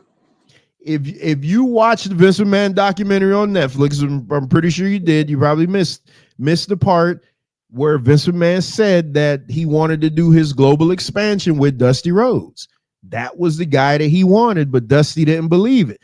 And then he kind of took a shot at Dusty and he was like, oh, Dusty just wanted to do that local thing. And then that's when he was like, oh, we see this other guy over here, Hulk Hogan. So yeah. And we also covered that show, you know, on this channel. Okay, you didn't see it. Yeah, if you go watch it, I forget which episode it was. I know for us it was the first Vince McMahon show we covered, but on the actual Netflix, it may have been episode 1 or 2. You need to find Netflix. Yeah, you'll find it on Netflix somewhere. So first of all, we've been hanging and banging, brother. Did you think when you heard of him and the sex tape, did you think anything weird of it? Hell yeah, I thought it was a whole bunch of things weird with it. Okay, let me rephrase that. When you found out that his partner was okay with it, did you think anything was weird with it? Yeah, I thought that was extremely crazy. Like, what the hell is this about? I to this day I still don't even get it. I still fully don't get why they did all that, but whatever. So because of that, the leaks came out in 2015. WWE cut ties with Hogan, removing him from its Hall of Fame and distancing himself from his legacy. They literally Chris Benoit Hulk Hogan. Yep. At that time, which is so cowardly. And well, wait a minute, hold on. That's cowardly. Wait, you didn't want them to erase him from history? No, I didn't want that because first of all, he's a huge piece of their history. And then the other part is that they didn't even wait for anything to be solidified. It was like right at the beginning. Oh, he said this, he said that, blah, blah, blah. We didn't even wait for something to be valid yet. It was just, well, that people are acting a certain way about Hogan right now. Let's distance ourselves. He's still, whether you take him off the internet or you try to act like you don't know him, he still was there. It still happened. So just rock with it and be good. I mean, that's what you did. Really? That's the past. That's the past. Really? Same way I feel about Chris Benoit. I don't think they should be blurting out Chris Benoit and all this other nonsense because they did something wrong. So wait a minute, because I don't think we ever had this. I know we had the Chris Benoit thing to death, but we never had this conversation about Hogan. You weren't okay with them taking him out of the Hall of Fame? I think that's wrong. I think that's dead wrong. Wow. That's dead wrong. I don't like Hulk Hogan. So if I'm saying this, that's what I'm saying. I cannot believe this. Exactly. But that's wrong. Like, you don't do stuff like that. You don't modify or erase or try to get rid of history. It's what happened. So you got to keep going with it. Like it's just wrong.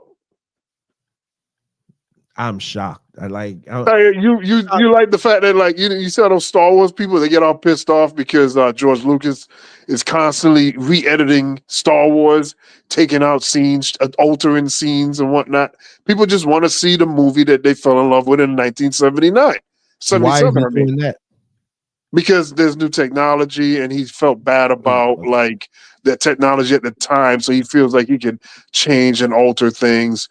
But then the alterations continued over and over, and it was like more scenes getting deleted and changed. It's just a mess. So now you have this other movie that's moving away from what people fell in love with in 1977. I don't think you should be changing stuff like that. What if I told you I never watched Star Wars? Oh my God. How could you? I think the only one I ever watched was Return of the Jedi. Oh Lord. Yeah, that you might have just missed that moment completely. Yeah, so you can't appreciate it. Listen, and it's funny. It's funny because I was born in 1980, but around that time, I didn't miss anything. So I watched, I watched like the Spaceballs and I watched the V miniseries and all that stuff. Star Wars just was. Even when all the new ones were coming out, I just never got into it. Nothing. Return of the Jedi, the second one is the best one. Yeah, but that's the one. That's the one that I saw. And when people talk about Star Wars around me, I just be like, I just hem and haw, like just to kind of fit in with the conversation. But I never watched it. Never watched it. Yeah, you missed something there, man. That was never watched Star Wars before. You missed something there, man. And I love old movies. Like I'm the guy.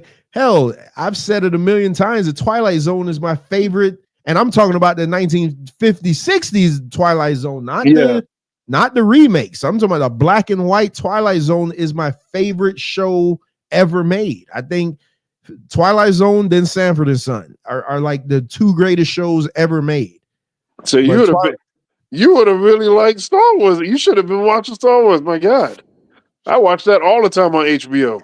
I don't know, and I bet if I tried to sit down and watch it now, I'd be like, Yeah, that's what I'm saying. You missed the moment, like, because you're in a different place in your life now. And that's the other thing too. How you watch a movie is just as important. You know what's funny? You know what I watched a couple of months ago was Howard the Duck. I love it because I remember it being so great as a kid, and I watched it a couple of months ago. It's terrible. It's a lot of suspect stuff in it, but I love it. Terrible movie, man. My God, it's a terrible movie. I just watched that the other day, man. That movie's terrible. it just so unrealistic. Like you got this girl making out with a duck, and it's just Yep. And then you have the guy, the bad guy that ended up being, the guy who ended up turning crazy. Yeah. We know what he ended up being when, later in life. So now you watch it with these eyes, you're like, oh, that guy. But yeah, it's just crazy. So I'm shocked though that you weren't okay with them taking them out. So Hogan did apologize, to his credit, but again, this one of them apologies wasn't sincere. Not at all. Hogan apologized publicly, but often came across as insincere, blaming others for recording him rather than owning up to his own behavior. So in 2018, WWE reinstated him into the Hall of Fame. But so now to the counterpoint of what you're saying, it pissed a lot of black wrestlers off. So Kofi Kingston, Titus O'Neil, Big E. I remember one time, I forget what show it was, they were on a panel and Big E, they were talking to Big E about it, and Big E was just like, I don't know. He's like, if he comes in the locker room, I just don't know how I'm gonna handle it. So it was just, he wasn't hiding it, and I'm glad he didn't. You can't punish him for that. He was being sincere. Like, I don't know. Brother, 20,000 leagues under the sea is a nice place to deposit somebody, brother. In 2016, he won a $140 million lawsuit against Gawker. He won the money. They did invade the guy's privacy. So this is the story that I found that was very interesting. And we'll close with this, but Hulk Hogan was suicidal after reality show canceled. So Hulk Hogan revealed he contemplated suicide. Oh shit, I shouldn't even said it. Man. Self-deletion. At his lowest point, his marriage was crumbling and his reality TV career was ending. So this is a quote from Hogan. Everything got dark. Everything happened at once. Hogan said this week on Oprah. And on Oprah's Where Are They Now? I was drinking alcohol very heavily. It just all kept piling up. It kept mounting and mounting. I didn't know how to handle it. I always wondered, how could somebody possibly take their own life? And so I got to that point where I said, you know what? Maybe this would be easy. Maybe this would be an easy way to fix things. The former wrestling stars reality show Hulk Hogan Knows Best was canceled in 2007. The same year, Hogan's son Nick was in a DUI crash, which Vince Cat brought up earlier. All the terrible things that Hogan was saying about the kid that was laying in a vegetative state. Just crazy. A human trash bag. Yeah, that was it. So Hogan says the moment. So this is Hogan. I mean, this is what he says. Hogan says the moment that changed his life came in a chance encounter with fans on New Year's Eve. I was with my family and a bunch of my friends at the table, he said, and there's a bunch of negativity about the food being bad. The champagne didn't work, even though it was all consumed. And when I walked outside, some kid ran up and hugged me, and I was like, I grew up watching you. I didn't have a dad. You're like a dad to me. And there was another person that said, hey, Hulk, we love you. And I went, oh my God, it was right then. I didn't understand what was going on, but it hit me that there's clean air, then there's dirty air. And once I walked back inside again, I realized I couldn't take it anymore. I got sick and tired of being sick and tired. I got sick and tired of this hating, the negativity, the verbal abuse, just everything that I was hearing. He added, I now realize I had to go through all this stuff to be who I am today. A piece of trash. And that was from Hulk Hogan. Oh Lord! First of all, some of that story probably was fake. I mean, his words are so compromised, you can't believe anything. Now, could it have happened? Yes, it's logical that could have happened. Yeah, but judging by his history, nah. So fun fact: we were in Orlando a couple of years ago. It was probably about 2 or 3 years ago. We were in Orlando and we were getting ready to head back home, ready to get back on the, turnpike or whatever, get back home. And I saw Hulk Hogan's shop out of the corner of my eye because the hotel we were staying at was right there.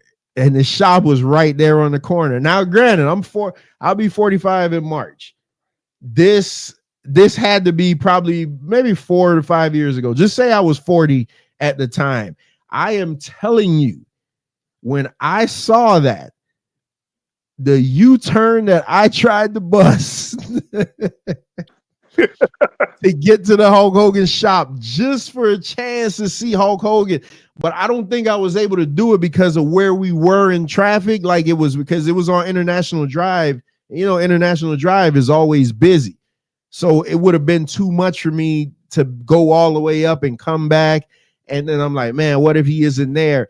So I get it, man. Like, if he says he's somewhere and kids see him, I feel like, okay, this is a question I want to ask you. What wrestler could you see now that would make you just mark out? Like if for me, for the longest, it was Hulk Hogan. Like if I saw Hulk Hogan, and I remember the first time I ever saw Undertaker, I lost my mind because for a long time, Undertaker was my favorite wrestler.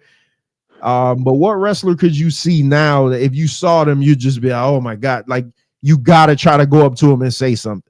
Well, most of them are dead. Oh, gee. And probably the only one alive is going to be Sting. Yeah, That's definitely got. Yeah, like if I saw Ric Flair's such a mess that I'll be like, oh my God, what's he going to say? What's he going to do? Oh Lord, let me go the other way because I don't want to deal with this. Wait a minute, now you an NWA guy, man. I am, but Ric Flair has fallen so far from what you thought he was from the 80s and the 90s. He's just trash, man. Just pure trash. But Sting would be the only one, man. Sting's actually a good dude. Everybody says he's a good person. Watched him for so long. It's got to be Sting. Yeah, I can't disagree with that. If I maybe saw on the current roster of WWE, I'm trying to think who I would really like to see. That's Triple H, definitely for me. I don't really care for Triple H, but Triple H definitely for me. Triple H, AJ Styles, AJ Styles would be great. I wouldn't mind seeing CM Punk, but AJ Styles would probably be the one. Yeah, if like I said, when I first saw Hulk Hogan back in 2000, I was just like, man, like, bro, it is now it's so, you know, it was like McIntyre would be good too. Well, these are like current wrestlers. I'm talking about like if the old school. If it was like when like I met Dan Marino before back in the 80s. Yeah, because the boys club we used to go to, the Dolphins would always hold. They would always hold barbecues in the Everglades, so we'd go down there, and I met Dan Marino, and I'm like, man, this is Dan the Man, this is Dan Marino, man. It's like, but meeting Dan Marino versus being feet away from Hulk Hogan, and thinking black, I met Mick Foley. There's a picture in this intro with me standing with Mick Foley. Mick Foley is you know, that's another one, but me seeing Hulk Hogan, being in the same building with Hulk Hogan, man, it just does something, especially if like that was my introduction into wrestling. Like that was my introduction to be like, oh man, this is the Hulkster, man. So I hate to see what's become of him. Like for real, this is one of those cautionary tales. Who said it? Joker, Batman would say, you either die a hero or you live long enough to see yourself become the villain, and that's literally what's happening to him. Like he's literally he's a caricature of himself. Like he's just You can hear it in the promo on Netflix. Like when you were playing it, I'm like, this guy sounds like such a buffoon right now. Yeah, it's crazy. Yeah, man. What a fall from grace, man. And I don't take any pleasure in seeing this kind of stuff. I would rather Hulk Hogan have been this great stand-up dude, and he legitimately and genuinely helped people. But he's not that guy. He isn't. He played that guy on TV, but he's not that guy in real life. And I'm just being real. I think we're going to end it right there. I couldn't have finished it off better than that, my friend. So what we got coming up on Tape Fist Politics on Tuesday? It's not confirmed yet because there's so much stuff to go. I have an idea, but I'm not there yet. I will be posting it soon, within a day or two or so. But we're not there yet. I want to settle in on what is the lead story for next week. But there's a few thoughts. We'll definitely be tuned in for that. Even though TFP has a bias against me, like TFP has a bias against the architect. They legit come back with this banging ass video. What? And the architect is nowhere in the video. Not even my logo, nothing. Just You Your could have logo used is in there. you could have used my little Bitmoji guy. I still haven't gotten it because I only have it on my other phone. I had to transfer it. I'm like, my God, that video was banging. I knew because I'm like, okay, they've been gone for over a month. I said, Venkat gonna change this video. I thought I see that you changed the overlay for this. I thought that you were gonna change this intro video because when I played it, I'm like, okay, he did something different, but I see you didn't mess with. But I knew you were changing the wrestling with reality. I mean the TFP. I just wanted to see.